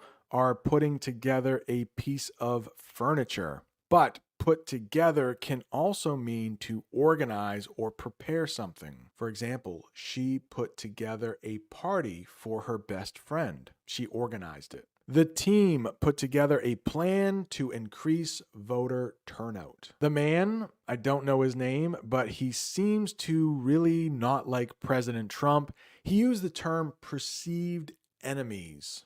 Perceived. That means you think about something, but it might not be true. Let's talk about what perceived enemies are. People who are seen as opponents, even if they may not actually be. Former President Trump loves to talk about people who are against him. He says the media or the news is often against him. And when it comes to ABC News, I do think he's right about that. The politician talked about his perceived enemies in the media. The motivation was there was love of Trump combined with hatred for his perceived enemies, much of it racist, sexist, as the New York Times called it, a carnival of grievances, misogyny, and racism. And there was nothing, George, nothing in this event that was designed to try to convince people that aren't already totally enthralled with Donald Trump. And that's how it defies modern politics. But you look at the setting, Madison Square Garden, New York City. You look at the crowd, as you talked about, solid core, mega crowd. It actually showing a fair amount of confidence in by the Trump team. Look, and I've had a number of conversations with Trump over the last couple of weeks. He's incredibly confident. His team is incredibly confident, and they are laying the groundwork for the idea that if they were to lose, the only way they could possibly lose is if it is stolen. They believe they are winning. Let's talk about these two words together: sexist and misogynistic. Both are adjectives meaning almost the same thing. Sexist, treating someone unfairly because of their gender. This could work against men or women. The candidate faced criticism for making sexist comments about women. In the picture there, that group of men could be saying sexist remarks about women. That woman in the picture does not look happy. And we have another picture of a group of men and a woman not looking happy. But when we talk about misogynistic, this only applies to women. Men saying bad things about women. The official definition: showing dislike or prejudice against women. When I hear that word prejudice in English, I think prejudge. So even before you know the woman, you judge her. You may say, oh, she can't do a great job because she is a woman. That is a misogynistic statement. Misogynistic, not easy to say. Here's a sentence. Some people think the politician's remarks were misogynistic. Enthralled. In that picture, it looks like the woman is enthralled in her book. Enthralled means deeply interested or excited about something. The audience was enthralled by the candidate's powerful speech. If you are still watching this really long lesson, I hope you are enthralled with my teaching. Let's look at a sentence. I hope you are enthralled in this English class. Laying the groundwork. This is an idiom. In this picture, they are actually laying the groundwork.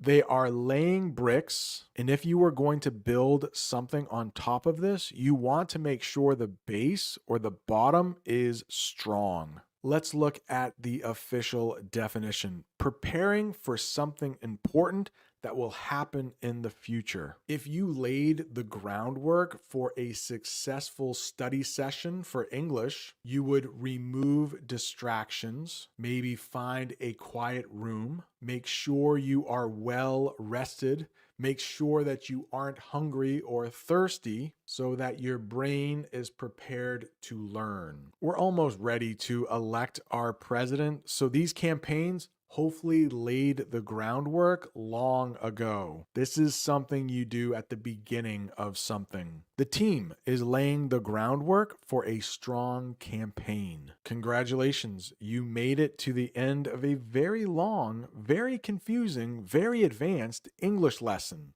I hope you now feel more confident about these terms we discussed. You can always rewatch it as many times as you need to. If you are looking for more English lessons, right down there is an English lesson I did about this election. Americans are going to the polls